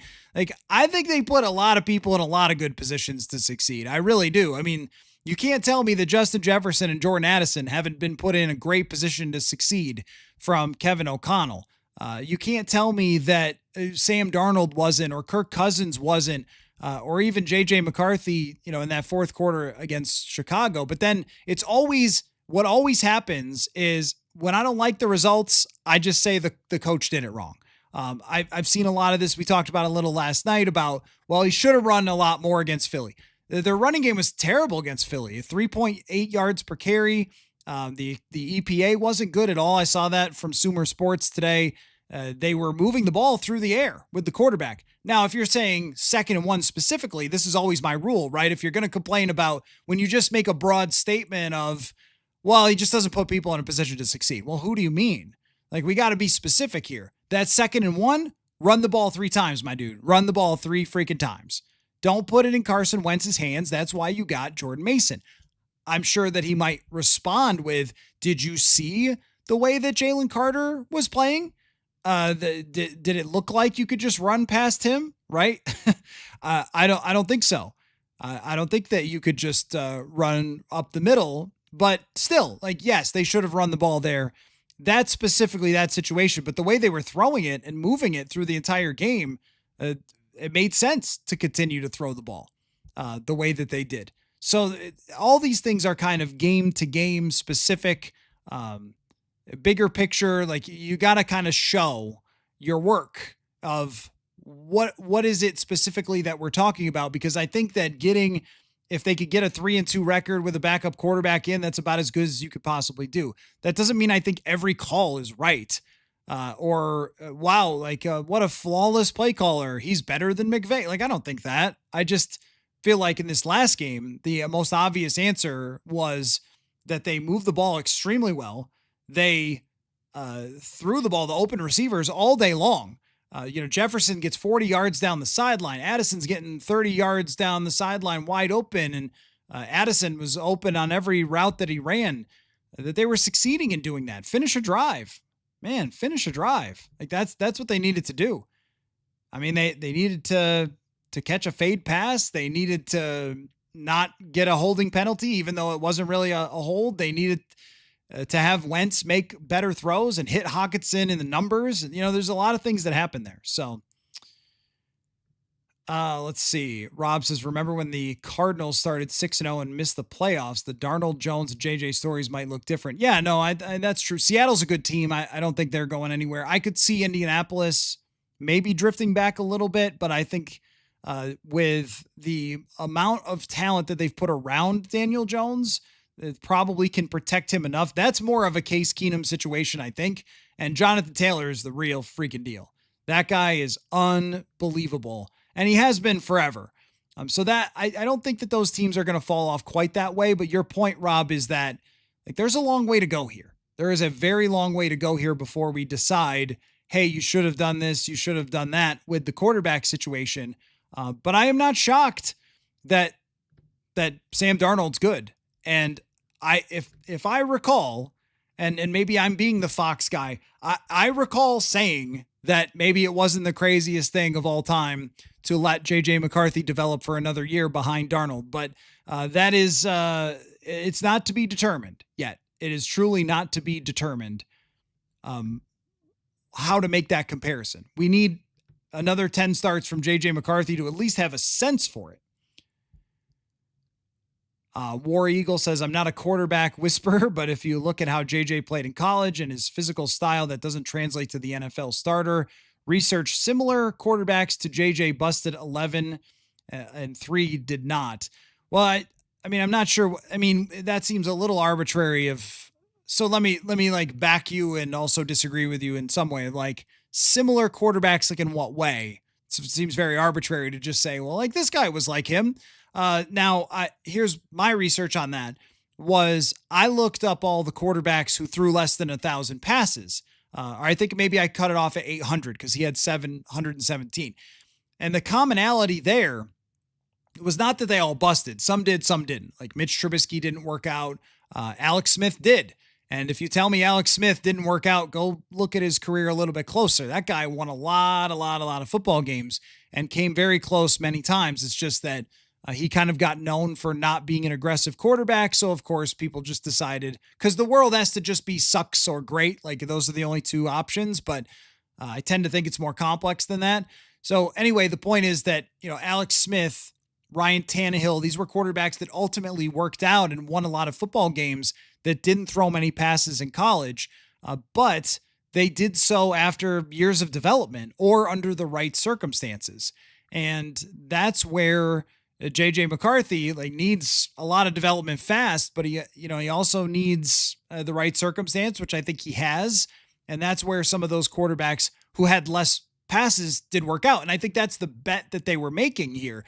But here, when we think about the plan, it was to draft McCarthy 10th overall and to develop him behind the scenes for an entire year and be ready to start in 2025. That plan was immediately blown up by a meniscus. So right from the outset, your plan of development behind the scenes, running scout team and working on technique every single day, actually throwing a football, not strapping on VR goggles and being like, yeah, I can see it. I don't know if that stuff works at all. I mean, some guys say it does, but I'm not sure. Here's what I know is a lot better. If I put on VR goggles and with my golf swing and just pretended like this, I'm not getting better as much as I am on the driving range. I know that. So that was blown up, and there's nothing anybody could do about that. And then here, the idea was this year to fight through the ups and downs with great receivers, great offensive line. Look, the starting five looked awesome, but they haven't been able to use it. And it was also that when the quarterback has bumps along the way, the defense will bail them out with turnovers, with sacks. They haven't done that either. So the plans that made sense in theory have not worked out in practice. Trade Naylor. Yeah, if they go to 3-4, that's a good one. I was having trouble thinking of who would be the guy to trade. I think some other team could make a lot more of Jalen Naylor. I've been watching a lot of tape of this offense and seeing Jalen Naylor do a ton of good things and thinking like, this is the best version of this guy we've seen. And he's got like no catches to go with it. I would, if some other team, not that they do this, asked me or was listening to the podcast thinking about trading for Jalen Naylor, I'd say, do it. I think this kid has really improved. Is he a kid anymore? This gentleman has really improved, and yet just can't get the football thrown his way for whatever reason. So he had a couple catches last week. I just think Naylor's a good name, but you're not getting much, but you'd like to see Felton move up into that spot. I thought Felton developed throughout the off season, but if you're 3-4, like play Thielen, mix him in with Ty Felton and just go from there because you're probably not bringing back Jalen Naylor.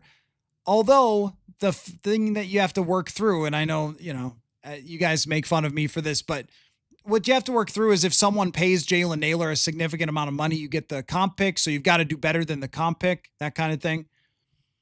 War Eagle says people should not criticize Wentz. They need to criticize Kwesi and KOC for going into the season with JJ and Wentz as your only two quarterback options. See, I don't agree with that because Carson Wentz is a great backup quarterback. Find me a backup quarterback in the league with that kind of resume. What is there, 3 of them? I mean, Teddy's in Tampa Bay, so he's a pretty good backup, assuming he could still play. Tyrod Taylor's a pretty good backup.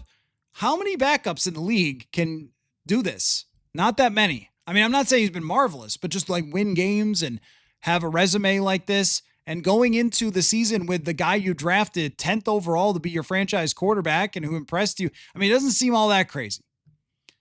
Aaron says, how is Grenard living up to preseason hype? So yeah, that was something we talked about a lot, that Jonathan Grenard had a tremendous training camp. And he was, just probably the best player on the field.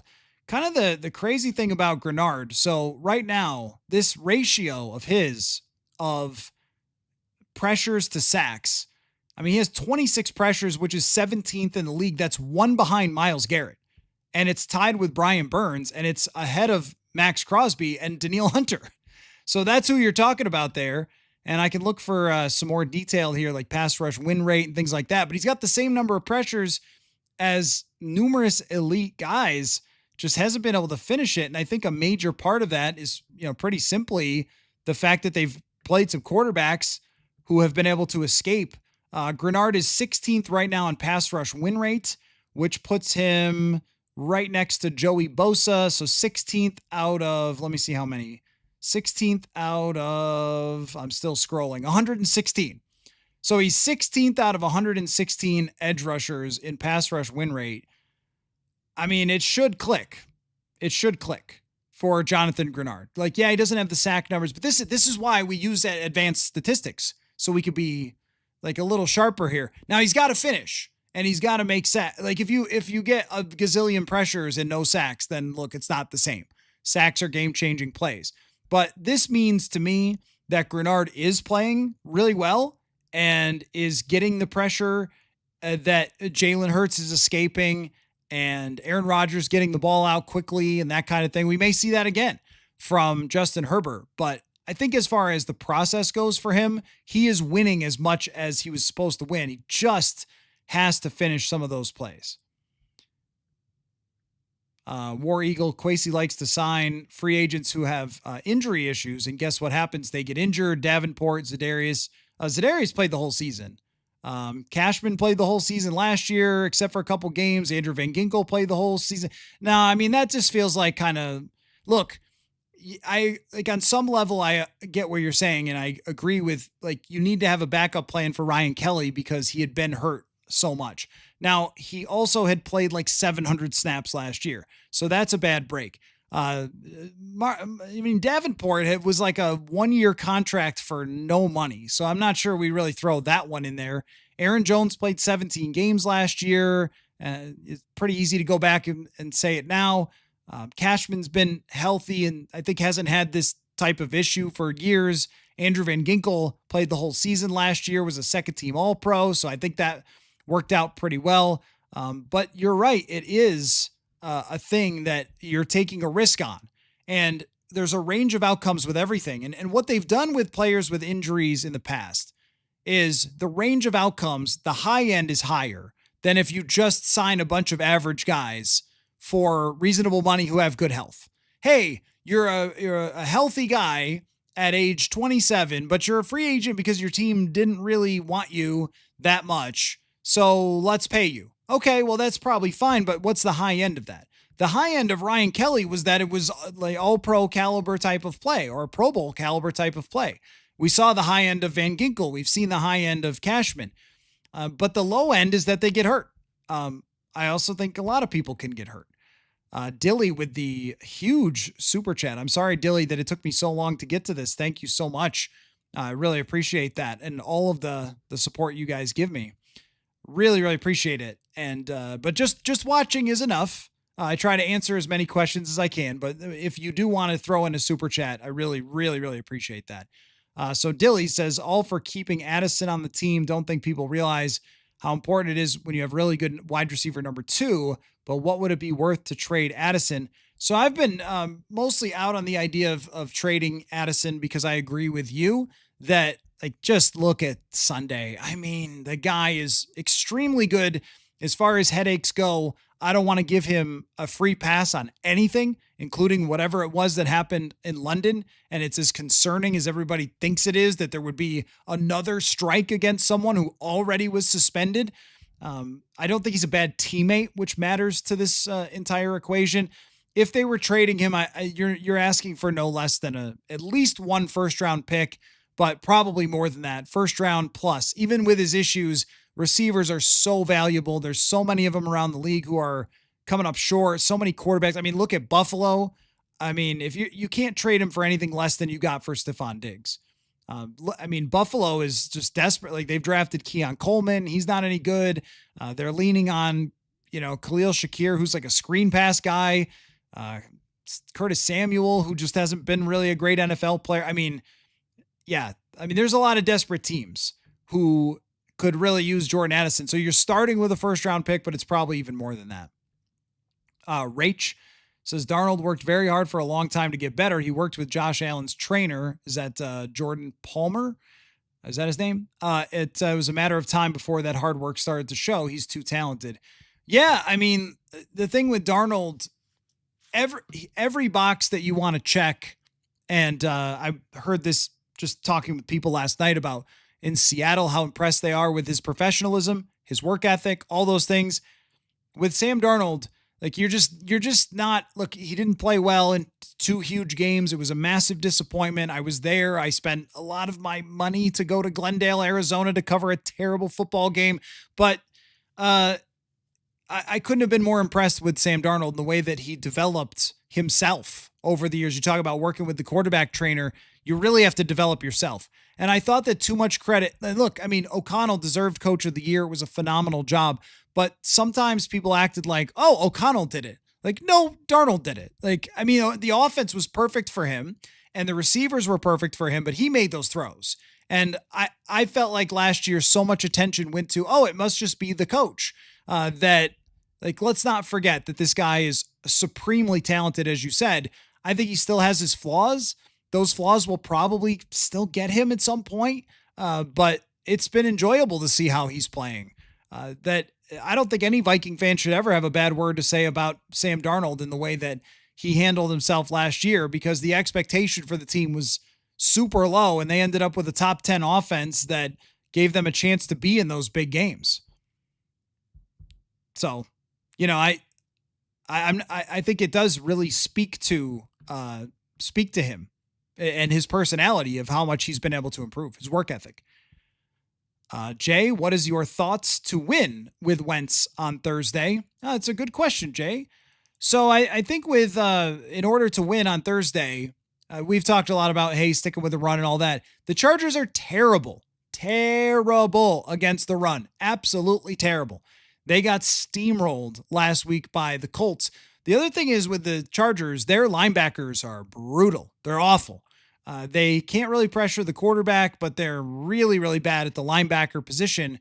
They have good corners, but I don't think those corners can cover Jefferson and Addison. What they do is they play a ton of zone. So I think if you're Kevin O'Connell, what you're looking to do here is to get that play action game going. If there was one thing that did work for them last week, they did have a lot of play action success. And I also think underneath, like I asked Justin Jefferson about those underneath passes to him and like how he likes being able to get the ball in his hands and yards after catch. Like he wants to be that guy. For Wentz, I think it's absolutely needed to have a lot of those plays in there. That if there was one criticism, and you're playing from behind, so I have a trouble with this, but it's always that, hey, look, you're out of shotgun. They got a big mismatch and you're asking him to read the field and go through progressions and all that stuff. Like, don't lose what worked against Cleveland, even though you've got a better offensive line now and 4 offensive linemen played really well. Like, don't lose sight of that, like, I know you want to hit the big shots and so forth, but don't lose sight of the easy button stuff, which I think when you get behind, it's very easy to be like, got to get chunks, got to get explosives back. But I think to win this game, this is where you have to have the play action stuff going for sure.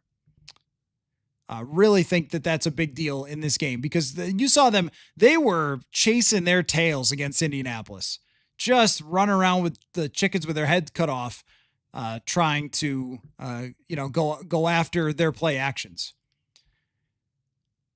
Tony says Darnold's he's the 18th highest paid quarterback in the league. The trouble with that, Tony, is that Sam Darnold wasn't going to sign the contract here with the Vikings that he signed with Seattle that was very team friendly, because he was well aware that JJ McCarthy was called the franchise quarterback by Kevin O'Connell. Now, if they had said, and you think about how this world could be very different, if the Vikings beat the Rams, then we are talking about, maybe even possibly even a trade of JJ McCarthy. Like, I don't know, or at the very least, an extension.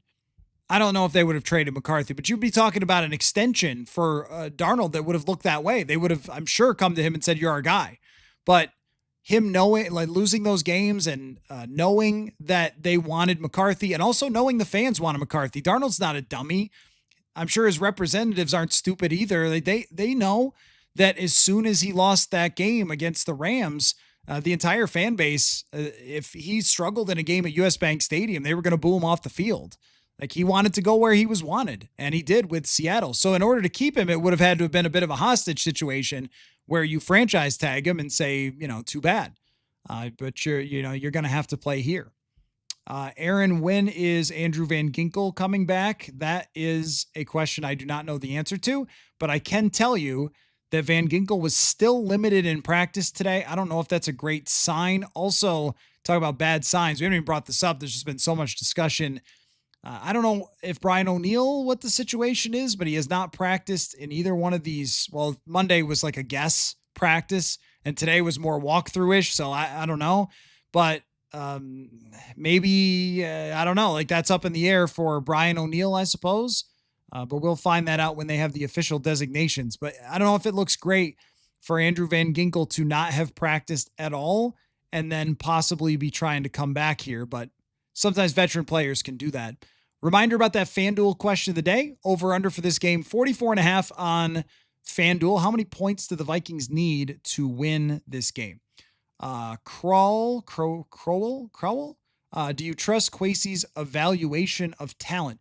So this is the thing about the Vikings is, and what I notice from the fan base sometimes is when a decision goes right, it's look at how great Brian Flores is to bring in Andrew Van Ginkel. And when a decision goes wrong, it's look how stupid Kwesi is. Jordan Addison is a phenomenal draft pick. It must have been KOC, but when it goes wrong, then it's, hey, Kwesi picked this guy or that guy. I don't know why that is, but the way that this works for the Minnesota Vikings, and I can't speak to other teams, and look, with other teams, and maybe when Rick Spielman was here, I think the front office was going and get the groceries and the coach was cooking the meal. But in this case, they are all responsible for every move. And so we put it on, one person or whoever, but yet when Isaiah Rodgers, this is the funny thing, right? Isaiah Rodgers has this incredible game and we all go, well, Brian Flores, everyone, what a genius. He found Isaiah Rodgers. And then when Rodgers gives up 2 horrendous deep balls to the Eagles and gets roasted, then it's like, Kwesi didn't get the right free agents. And look, I truly don't understand why this is. It is a complete franchise effort. The bigger picture of this, of getting a lot of older veteran players, is a franchise decision. Kwesi didn't make that on his own. The coaches didn't make that on their own. And if they get a hit with Andrew Van Ginkel or Cashman and they become an all-pro or a Pro Bowler or a star, then the entire front office and coaching staff did this. The coaching staff is very involved in everything when it comes to the draft and when it comes to the player evaluation. That is extremely clear. And general manager does not mean in this franchise sits in his office with a laptop and picks the players. That's not what it means. I mean, it is a cumulative effort. So I guess what we'd be really asking is the evaluation of talent of the Minnesota Vikings front office and coaching staff. How is it? I mean, I think they've built a really good roster. I think that they needed more of that roster to play, and I think they need their starting quarterback to play. And I also think that they made some missteps, and maybe we could say that they believed in themselves too much in some ways. The Jeff Okudah thing, I think I'm all for a Jeff Okudah signing, by the way. I'm not against that. What I am against is no net. Hey, like you're bringing in Isaiah Rodgers and you're just saying, hey, you've got the job. You're all set there. And Okudah, you're moving on from Blackman and getting nobody else. Like, hey, we like what we saw in camp. Good to go. That to me is no net. They gave themselves a net with Eric Wilson if it didn't work out at linebacker with Ivan Pace this year, but they didn't give themselves a net in the secondary. That's what it felt like. And so I think that was maybe a poor decision. Also think that you roll the dice on guys like Allen and Hargrave. The Allen contract, he played really well the other day. So I think that there's still something there for him. And his pass rush win rate is also pretty good this year and just not enough opportunities. But these are team decisions, the way that this particular thing works and not just one person. So you're evaluating based on your salary cap guy, Rob Brzezinski. Can you afford it? How's it going to work long-term? And you're using your coaches to, how does this guy fit? And we've gone through this with the coaches a million times. They look at, how does this guy fit? And with Flores, he talked about meeting with Isaiah Rodgers and having this discussion of, here's how we think you would fit with our team. This is why we think you would be a good starter and all that stuff. So when Rodgers has a great game, it's on the whole team, and because they had to sign him to a contract, they had to make that decision. And when he has a bad game, it's on the whole team. And that goes for everything. It goes for the draft as well. I certainly noticed that a lot of people put it on one person, but I don't think that that's fair either. Maybe the first one, yes. The first one was overthought. The first one was reachy. It was positions that didn't make a lot of sense. That one, okay. Like that one I get. The rest of them have produced some good players. They haven't had a lot of draft picks overall, but you can even say that for like the bigger picture. I think if you want to make a question mark, you could make it that. You could make it like, hey, trading away all your draft picks to try to win now every year, it does have some implications. If you're going to trade them away to go get this player, that player, or a Dallas Turner that you really love. Like there are implications to that when you decide to do it. And now they could be facing some of the those problems that happen when you move draft capital. So as much as it is who they drafted, the draft capital that was spent to get a player like TJ Hawkinson or so forth, like that also matters too. And TJ had been really, really good for this team, but right now, a second round draft pick, the amount that was spent, it's just not adding up when we're just talking. And I think TJ's really good, but we're just talking assets and production and all those things. So that's where I think that I would focus maybe more than I would say, well, hey, they just can't draft, or he can't draft, or whoever, as if he's just doing it all himself. By the way, Ed Ingram had a 40 PFF grade the other day. Just wanted to point that out. So we could maybe dispel the, hey, did the Vikings let go the next great American guard in Ed Ingram? They got crushed by Seattle. That was a little bit of a non sequitur there, but anyway, so let me answer a few more questions, and I know I've gotten way behind tonight. I'm sorry for that. Dallas Turner, I know, is another part of the discussion. I think that's one where I've seen good and bad from Dallas Turner. We haven't seen what it was supposed to be. And doesn't that feel like the theme of this season is we just haven't seen it the way it was supposed to be? During all of training camp, Dallas Turner, who had a really good camp, was lining up next to Andrew Van Ginkel and rotating with Jonathan Grenard, but they were having the three of them on the field at the same time, and it looked like it was going to be pretty nasty. Just haven't been able to do it. And there's a trickle-down effect when certain injuries happen, where like you lose somebody like Andrew Van Ginkel, and then all of a sudden you're asking a guy to play a position he didn't really practice at for the entire year in the offseason. And I think he's still been okay. Okay. I would not say good or great. I would say he's been okay. And when they get Van Ginkel back, I think we'll get a better look at him. But also, these guys need an opportunity to rush the passer. Teams are throwing 20 passes against them. When can they? This is the game. So let me make that point. This is the game with backup tackles and a team that is going to have to throw probably 40 times with Justin Herbert. Like, this is a time to have some of the production from Grenard, from Allen, from Hargrave, from Dallas Turner. Like, this is a game to do it. If they struggle to do it against this offensive line, you got some problems. Reconnected, do you think they're going to stick with Brandel? I do think that, but if they don't, I mean, to me, it's six or a half dozen. It's like pretty much the same player, except for one has a little bit more athleticism in the run game, and that's Juergens. And the other has a little more experience in identifying blitzes and things like that. I don't think either one of them is giving you average play. I think they're both going to be pretty well below average. When they face tough competition, they'll get beat. When they face good competition or bad competition, they'll be fine. That's pretty much how it goes with guys like that. James says, remember fourth quarter in Chicago, JJ has the talent to develop. We need to see what we have in him. I'm not opposed to playing Max for next week. We have a great opportunity to explore. I don't think you're in explore mode. If this team was winless, then you're in explore mode. They're not in explore mode. But does he have the talent? Well, that's why he was drafted top 10. Just needs to get out there, and that will, I think, resolve a lot of the angst of all this discussion is just actually seeing him play in actual games. So GA007, don't think people realize how good JSN is now. Yeah, well, I mean, he's really, really good. And I also think Darnold is really, really good at throwing the number one receiver the ball in a lot of different circumstances. So, yeah, I mean, clearly Brandel had a tough game against Jalen Carter. There was no winning that matchup. No winning that matchup.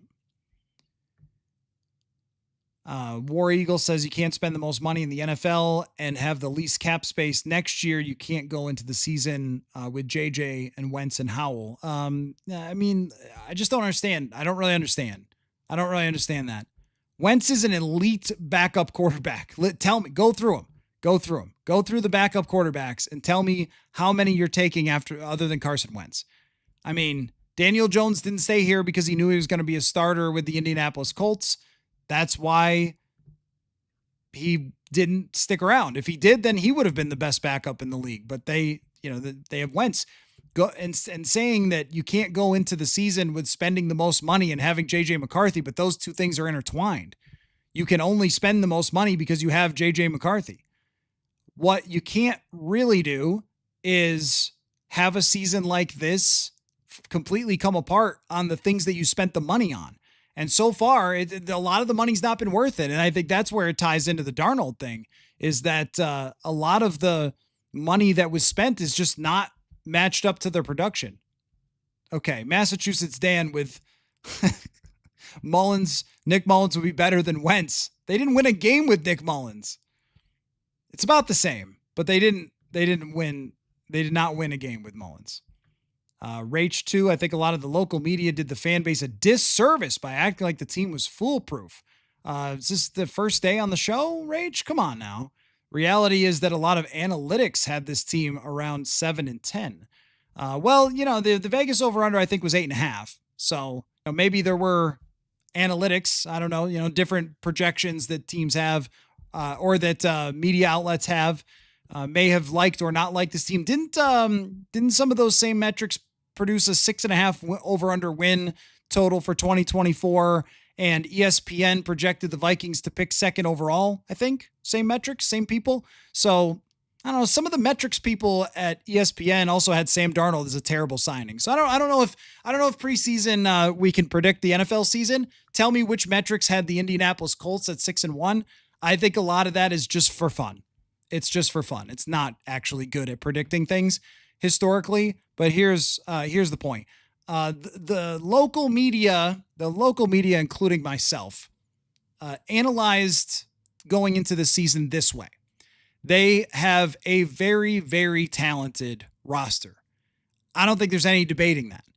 When you look across the offense and defense, one of the best wide receivers to ever play at this point with Jefferson. Elite at the number 2. A tight end who historically has been good. A running back who was very good. An offensive line that was completely rebuilt. A defensive line that could pressure the quarterback with an all-pro, a Pro Bowler, 2 other guys who have great histories of pressuring the quarterback. And the thing that we talked about a lot was, here are the pitfalls. So you have a super talented team, but here are the pitfalls. If McCarthy's not good or is hurt, you're going to have a tough season. If the secondary falls apart, which borderline against good quarterbacks, you're not going to have a great season. If Ryan Kelly doesn't stay healthy, it's going to be really tough for you. If KOC isn't in an opportunity to stick with the run because they're not ahead in games and they're having to play from behind, you're probably not going to win a lot, because this isn't Darnold and it's not Kirk and it's not guys who have been around forever that can play from down 10 points and come back and win those games, right? If you told me that half the roster would get hurt and they would never cause any turnovers, I would have told you, yeah, well, that would be pretty surprising considering who they've been. And it has been surprising. I think what was laid out was, here's the plan. It's worked before for other teams. It's got a good chance to work, but JJ McCarthy has to be good. And in training camp, he was good. And then he got hurt. And I don't know what else to tell you. I don't know if it's a disservice to look at the full picture. Like, I don't know. I'm not sure who you're talking about, if it's me or other people, but I did a live show every single night coming out of training camp. So there was a lot of things that were said. But I don't think that looking at a team with this many players with the resumes they have, that it was silly to say that they should be in competition. And the other thing is too, that, I like to use outside sources on this show and have people come on the show and talk about what they think of this team. And Matt Verderam, who is a national NFL reporter, came on, said he was picking the Vikings to win the division after, coming to training camp, talking to people and everything else. Like, there were also a lot of analysts that thought that this should work. Mike Clay, ranking the outside of the quarterback, the positions, had the Vikings, I think, second or third outside of the quarterback for most talented teams. We just haven't seen a lot of those players on the field. And I'm sure that the Chargers feel the same way. Like, when have the Chargers been the Chargers for the first 3 games and then they've been totally washed out by injuries? Sometimes that's football.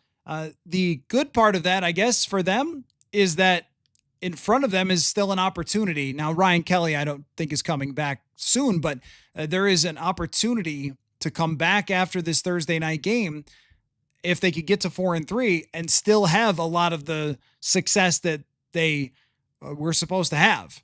So that's still potentially in front of them. But, as of right now, a lot of things that we didn't expect to happen have happened, and then some that we did. The secondary being flawed was something that we expected. We didn't expect Harrison Smith to miss most of the season due to a health issue, that's for sure. Couldn't have projected that one. Couldn't have projected Van Ginkel would be out basically the entire year. Like, there's a lot of things that have happened that I don't know. If you told me all of that stuff beforehand, because I guess you knew how it was going to go, just not us. But if you had told me beforehand, while I was watching this really talented roster in training camp, you said, all right, Kelly's gone, Van Ginkel's gone, Jones is gone, Harrison Smith is gone, Darrisaw is like not 100%, Jackson misses time, then I would have said, okay, well, it's going to be pretty hard for them to be the version that we expected. So can't project injuries. Anyway, well, it's been an enjoyable chat here. JJ McCarthy, I think, has got a great chance to start against the Detroit Lions in a week. So grit your teeth through one more Carson Wentz game.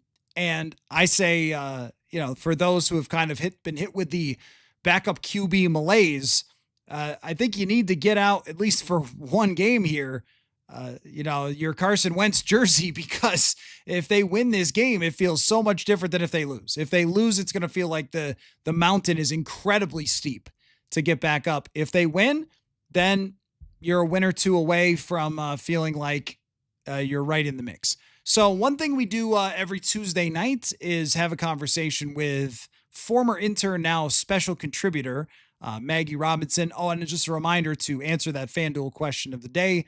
44.5 is the over-under. How many points do they need to win this game from Carson Wentz in the offense? But Maggie Robinson, special contributor, does her segment every Tuesday where she asks questions about things going on around the league and reacts to the games and looks forward. So we'll do that right now. But thanks, everybody, for watching and listening. So after the Maggie segment, that'll be the end of the show. And tomorrow, we'll have another show. I think we'll get the injury designations and stuff. I am flying to Los Angeles on Thursday. So we'll have a show tomorrow night with Stephen Hagland, who covers the Chargers. And we'll do some hardcore previewing and have some more discussion then. So thanks again, everybody, for watching and listening, and we'll see you later. Here's Maggie Robinson.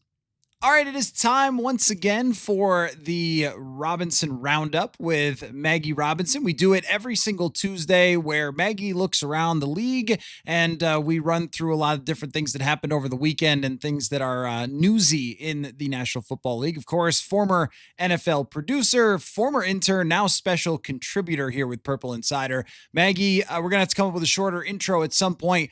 How we doing? I'm doing pretty good, keeping busy at school, and games are happening in the NFL. The ball is moving. Endless drama in the National Football League. You can always count on that. And today, as in like maybe 30 minutes ago, new fresh drama from none other than the Dallas Cowboys. They're apparently interested in Max Crosby. They sent over a little like, hey, we're interested note. Probably didn't say that. Doubt Jerry Jones wrote that. But clearly they boofed it with Micah Parsons letting him walk. And now they're looking pretty good. And they're looking for their final piece on the roster to really solidify it. So, Max Crosby to the Cowboys?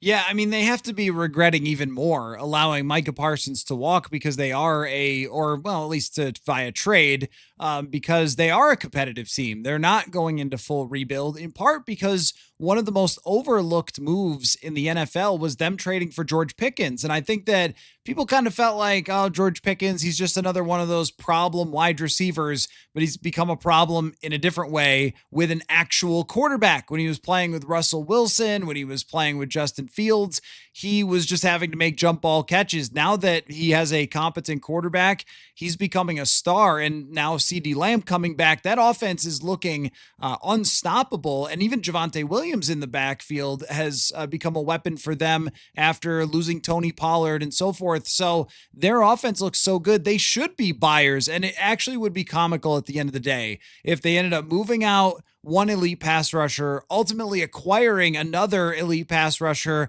and being a top contender. And with Washington sputtering and the Giants blowing 20-point leads in the fourth quarter or whatever, here's the Dallas Cowboys sitting fairly relevant, even though that makes for a media nightmare for everybody who watches the major networks. It is a fact in the NFC. If you have a great offense and you're hanging around, you're a contender because everything is up in the air in this conference. I do pause though. Like, is it actually realistic that Max Crosby goes? Because he just signed this huge 3-year contract for $106 million, and what trade deadline is November 4th, so it's coming up. So if moves have to be made, they got to be made fast. But like Las Vegas also went scoreless, so I see both sides where Max Crosby could be frustrated and being like, "This team sucks, get me out." But also, you're paying me a lot of money, and like I could just sit for the next 3 and be comfortable and do what I can.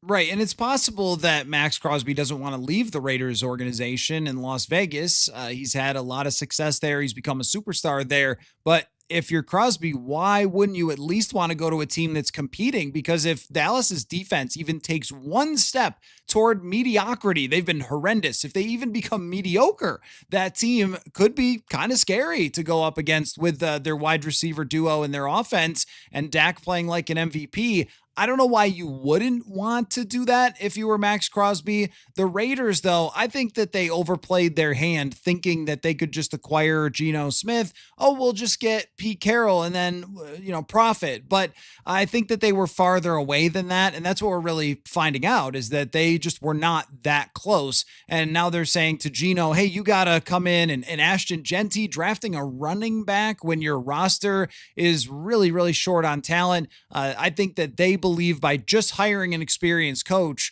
and getting a veteran quarterback in that they could just snap their fingers and they would be in the race in the AFC West. They're not good. They're nowhere really even close to good.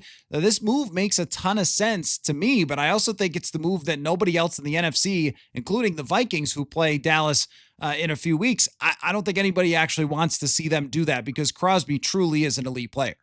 Yeah, I mean, he'd be a monster on their team. Definitely someone that would bolster their defense. But, I don't know. It's Jerry Jones. I never write the man off because I literally never know what he's going to do. It feels like, right. It feels like a Jerry type of move. I mean, they're going to do something at this deadline because I think not only do they feel like you have the offense to really compete, but I also think that Jerry would love to look like a genius. Like, yes, we let go with our big brain, the very expensive rusher, but we got this other one with this super smart trade. And I'm just that wily old businessman who's tricking y'all. So I wouldn't be surprised in any way. But I mean, I also think the Raiders, they must think if they're not going to make that trade, because there's been reports that have bounced back and forth. If they're not going to make that trade, then that means they think that they're close to even maybe next year being a contender. And I just don't see a whole lot of evidence of that. They should make that trade to the Cowboys. Yeah, so we will see on that one. You mentioned Dak Prescott in MVP contention. Let me hit you with another question here, though. Daniel Jones, MVP talk? What do you think? I don't think the Colts can be overlooked any longer. I think the Colts for sure deserve all the attention that they're getting. I think they're that good. They're a great team in terms of their play action game, their running game, their offensive line. They've got enough weapons to be dangerous, and their defense has been downright excellent at times this year. I would not be looking at Daniel Jones really as an MVP. I'm going to pull up here where he's at in terms of FanDuel. Fifth in the league in passing yards. This past weekend, 288 yards, 2 touchdowns. Although Jonathan Taylor also stood on his head, and you can't overlook that either. Right, and that's the thing is right now he has the 9th best odds on FanDuel at plus 2,200. Actually, the same as Dak Prescott, which I would go Prescott way over Daniel Jones if I was putting the money down there because I think Daniel Jones is a good enough quarterback, as we saw him beat the Vikings in a playoff game, a good enough quarterback that when the supporting cast is great, the running back is unbelievable, that he can do his job. I don't think that's, I mean, you can win with that. You can go to Super Bowls with that. Jimmy Garoppolo and Brock Purdy did in San Francisco. It's kind of reminding me of that in Indy, but I don't think you give those quarterbacks MVP. I still think that Mahomes guy who's the favorite on FanDuel at plus 125. And hey, Drake May is up there at plus 700. So I think it would take an incredible performance from Daniel Jones. But when his running back is scoring 3 touchdowns a week, they're just going to kind of split the vote. The one that would be the real long shot, because this never happens anymore, is Jonathan Taylor. But if no quarterback really separates themselves, I think that Taylor's actually got a shot. Let me look. Is he even in the conversation? It just never happens that it's a running back. He is plus 5,000. And that I don't think is the most crazy thing, is Jonathan Taylor MVP at plus 5,000. You heard it here first, guys, from Matthew Coller to the world. Jonathan Taylor, MVP of the 25-26 season. Yes, not gambling expert, but just saying. Like, I mean, that, but look, I think it really shows you that in today's game with, there are some elite quarterbacks, but if you're the team that can build the roster around the not super expensive quarterback and then get great coaching, and really Shane Steichen, who we were talking about, hot seat after last year and the way that Anthony Richardson played, really proving what a great offensive mind he is. He took the Eagles as their offensive coordinator to the Super Bowl in 2022 and now has gotten in his bag so far this year. That Colts team, after last week's, I had kind of been holding out like, I'm not really sure. They lucked into a win over the Broncos. They hadn't had a good schedule, but they really beat the tar out of the Los Angeles Chargers. And it's, we can no longer deny how good that team is. You are not the only member of the media to have been a little hesitant on them. Daniel Jones got asked by a reporter after the game in a press conference, like, what do you want people to know that they maybe didn't know? And he goes, sounds like y'all didn't know much. So he kind of shut her up and was just like, listen, we've been here, but the reputation has preceded us and the reputation has been quite poor, understandably. But I do think this is a team to keep an eye out for because they've just been rolling. Like 6-1 is nothing to laugh at. Here's what's really crazy, and I will put my name on the list of people who were wrong about Daniel Jones. Even when the Vikings acquired him as a backup last year, I thought, what's the point? I mean, he had won 3 of his last 16 games when he had gotten to the Vikings, had more interceptions than touchdowns. And I just think that more than ever, it's rosters and schemes. And this has always been true for quarterbacks, but when Manning and Brady were at their best, and we've seen it from Allen and Mahomes and so forth, like if you got that guy who's that good, you're pretty much going to be there every single year. But I think that how rosters are constructed and how schemes are going these days, especially if you could build around the run, is more than ever pushing teams to the front of the line. And the AFC also just has a ton of flawed teams, which also might be helping them. But I think many of us owe Daniel Jones an apology, but also he was cut by his own team. The Vikings didn't even have him as the backup quarterback when he was here. So who would have thought he's going to go to another team and be one of the best quarterbacks in the league? It's a fickle sport, this football. Yeah, he really clawed his way back. And we've been dancing around this for a little bit, but let's talk about someone else who's back. The Chiefs? I mean, come on. So is Rashee Rice. 2 touchdowns in his debut. 31-0. This is Andy Reid's first ever shutout in the regular season. That's just an insane stat line. Like, you look at that and you're like, what happened? And what high school team did they play for it to be a 31-0 game?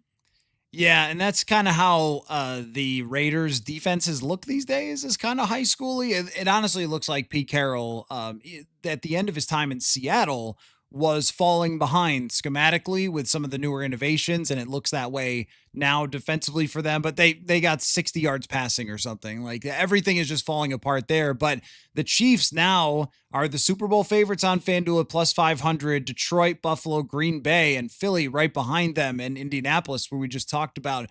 With Kansas City, I thought it was always a bit of an overreaction.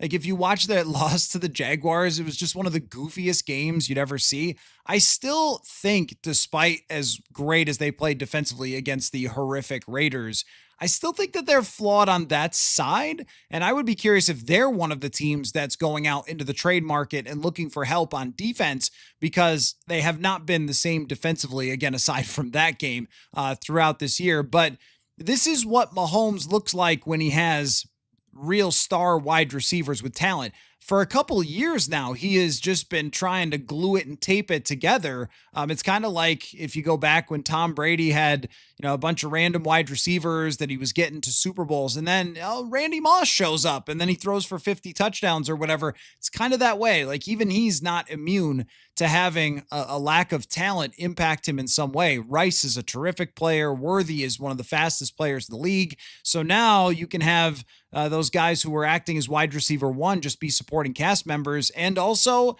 maybe Travis Kelce is less distracted. Maybe there's once they got the engagement out of the way. I don't know. I'm trying to tie this into Taylor Swift, but his chemistry now, all of a sudden you can't pay attention to just Travis Kelce, and his chemistry looks a heck of a lot better than when opponents could really focus in on him.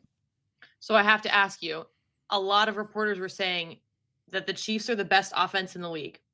Do you agree with that statement? I think the best overall offense, like top to bottom, is probably the Dallas Cowboys and Detroit Lions, and I might throw Indianapolis in there. I mean, we saw Detroit dismantling Tampa Bay on Monday Night Football, and the idea that they were going to regress made sense, and I know you went there in the offseason. Regress made sense, but fall off the map with Jahmyr Gibbs, with Amon-Ra St. Brown, with Jameson Williams. No, they were not going to disappear into the ether of the NFC just because they lost their offensive coordinator. And I also think that people just want to keep denying how good Jared Goff is. And yet now I think you have to acknowledge it's not just Ben Johnson. It's not just the interior O-line. Like he's really that good. And so is their run game. So I think I would probably put Detroit although Kansas City did beat them. But still, I would probably put overall Detroit a little bit higher and Dallas a little bit higher than Kansas City. But highest ceiling, we're talking about somebody that when he played at his absolute best in Mahomes is some of the best football that has ever been played in NFL history. So if they click like this for a few more weeks, then we're going to start talking about them as the best of the best. I do have to apologize. I was for sure a Jared Goff denier. And you know what? It is what it is. I stood on it. I said it with my chest and I was wrong. And I can own up to that. Well, we all get quarterbacks wrong, as we were talking about with Daniel Jones. It's just, I just have a thing about Jared Goff because every time he plays the Vikings, he's great. And I look around, and then at the end of the season, he's got 4,000 yards, X number of touchdowns. They rank number 1 or 2 in offense. And then people are like, oh, Goff's just an average quarterback. Like, what? What are we talking about here? So anyway, that's been my hill to die on for the last few years. Talk about quarterbacks who I wrote off. Bo Nix must have heard what I said about him last week because he kind of let loose this weekend, but only in the fourth quarter. He really packed it up and let the game slide away from him as much as possible. And then just went crazy in the fourth quarter, 33 points to beat the Giants 33-32. Insane game. That was one of the craziest games I have ever seen in my entire life. Even when the Vikings came back and scored 3 touchdowns in the fourth quarter against Chicago, I was like, man, how did they even do that? Much less, although it really, really helped that the Giants missed an extra point, threw an interception. If they had just picked the ball up and walked it over to the Broncos and said, can you just run this into the end zone? It might have been better than how they actually played. Bo Nix is a curious case because kind of like Jared Goff, he doesn't get very high scores from people. Even the PFF grades don't always like him very much.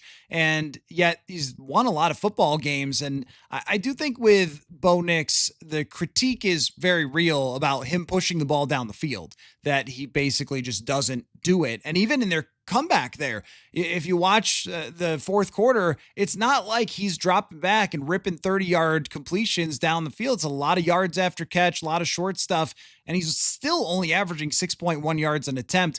It feels like the Broncos have this don't screw anything up Bo Nix type of offense, and almost like they're afraid of him making mistakes with the way that they set it up, even when they're playing from behind, which is hard to win with. There's limitations on that. And I think that's who Bo Nix probably is, which is a good enough quarterback to manage a game, but not someone week after week where you're going to put him up against the best quarterbacks and be like, oh, you're fine, just throw us into victory. But The Giants, I mean, they should be ashamed of themselves. They gave away a game in ways that I feel like you never see in the NFL. I don't know if you ever watch Maction when they play the MAC conference on Tuesday nights. That's what it looked like. It looked like Northern Illinois versus Kent State or something from that game in the fourth quarter. But it's just hard. It's just, it's hard to know what to make. Like Bo Nix kind of reminds me of Daniel Jones in a lot of ways. Like doesn't have the most physical gifts, can run, can make some plays. And with the right team and the right defense and the right playmakers and the right luck, there they are right in the race. If everything falls in their way is what I'm hearing, then maybe it could happen. It also to me sounds like he doesn't have the most trust in himself. He was quoted after the game saying, yeah, I was really thinking about what I would tell the media if we were shut out in this game. And like, I was already thinking about what was going to happen at the podium if I really didn't have a good performance. Mid-game, he was thinking this. That doesn't give me a lot of faith in my quarterback. That this guy's like ruminations in the third quarter, like, damn, I guess I figure out what I'll say to the mic today. Hello? Right. He is kind of an odd duck when he talks to the media. The times that I've seen him, like, it doesn't seem as polished as you'd think for a guy who did a lot of press conferences. And even look at his last three games, that comeback against Philadelphia. They barely hung on versus the Jets and then the Giants. 6.2 yards per attempt, 5.8 yards per attempt, and 5.6 yards per attempt. I mean, these are basically like earmuffs Vikings fans. These are like Christian Ponder numbers. If you're not aware, Christian Ponder was like the biggest bust the Vikings have had as a top draft pick quarterback. I mean, that's what those yards per attempt numbers are like. And yet they're finding ways to still win. It's kind of perplexing. But last year, Nick's kind of clicked in the middle of the season and played really, really good football. So maybe it's just that they've survived some of the lull with him. I mean, I don't know. This is one of the harder teams to put a finger on because one week you think this team has the best defense, they're going to win. And then Jackson Dart has a great game against them and gives it away. I don't know. Sometimes you aren't exactly who your record is, but this is a very weird Denver Broncos team. Yeah, and the only good thing to come out of this for the Giants is the fact that they are not the worst team in New York, it suggests, because they're the only winless club left in the NFL. Congratulations. I don't know if you saw, but their owner said when he was asked, Woody Johnson, when he was asked about Aaron Glenn, he said, well, I don't know any coaches who can win when the quarterback plays like that. That's not the exact quote, but basically, which is something I've never heard an owner. We're making fun of Jerry Jones. I've never heard an owner say something that crazy. And I think you could tell kind of where it starts with the New York Jets. But that, if they go on a fire sale, that'll be interesting. The Jets, I always thought that they were going to be really brutally bad. But to have Justin Fields last year look halfway competent and win a handful of games, and then now look like the worst quarterback in the United States of America, I think we can pretty clearly point to coaching. And I don't know if Aaron Glenn is made for this. Yeah, and he has the backing of his owner. Like, he's come out multiple times and defended Aaron Glenn, said, no, I believe in him, I trust in him. At what point do you stop trusting? And do you trust the fact that it's 0-7? Right. And I mean, when are they going to win? I mean, I guess they haven't lost by that much the last couple of weeks against Carolina. Bryce Young did get hurt midway through that game. If they try a field goal late in London and make it, maybe they could have won that game. So it's not like they're getting murdered, but if they trade away key defensive players, they might actually get murdered. 0-17 is hard to do, but I think even if you win 2 or 3, it's very hard to keep the coach. And some guys are just in over their head. And this is why when we talk about like Kevin O'Connell, we can analyze, criticize. That's what we should do. But like, let's not go crazy because there are so many coaches that the minute they get into that seat, it's so clear that you just can't do it. And to me, that Jets team is not so lacking in talent that they should never win. Yeah, it feels like, okay, at what point is this kind of on the coach? And I'm always one to defend the coach because you can only do as well as your personnel. But like you're saying, the personnel is kind of there, but they're not being activated. And at some point, that falls on the coaching staff to figure it out. Yeah, I totally agree. And I do feel bad for Aaron Glenn, but also in recent years, when the Vikings would play the Lions, I felt like they had a pretty good idea of what the Lions were doing defensively, that they were predictable. And I'm watching the Lions defense play without a lot of their secondary against Tampa Bay. And they just look better coached. They play a lot more zone now than they did before. Calvin Shepard is their defensive coordinator. It just looks more organized, even if it's a lot of backups in there. And I guess you wonder if Aaron Glenn was the typical former Jets player. Everybody loves him. It's going to be one of those you get high ratings when you hire that guy because he's been with a good organization. But now they kind of look better defensively without him, and the Jets can't win with him. And you start to ask the question, like, did they kind of hire the wrong guy there? But I will say, I don't know anybody who would win a ton of games. How many coaches has Justin Fields either gotten fired or put on the hot seat? I mean, even Mike Tomlin going into this year was probably for the first time on the hot seat after playing Justin Fields for half the year. So stop doing that. Like, I don't know. There are not 32 human beings that can effectively play quarterback. And in the long run, the Jets will do the right thing and tank, but I don't think that Aaron Glenn's going to be around for it. I truly have nothing to say. You just summed that up so well. That's the Robinson Roundup, marked by Matthew Coller's fantastic statements there at the end. That's all I got for you. Okay, Maggie Robinson. Every single Tuesday, we go around the NFL, break it down. And I guess we are getting to the point where some of the questions are going to be who's getting fired, because it's kind of going in that way. We've already had one coach firing in the NFL, and more could be on the way. So thank you, as always, for the rundown, Maggie, and we'll talk to you next week. See ya. Football. Football.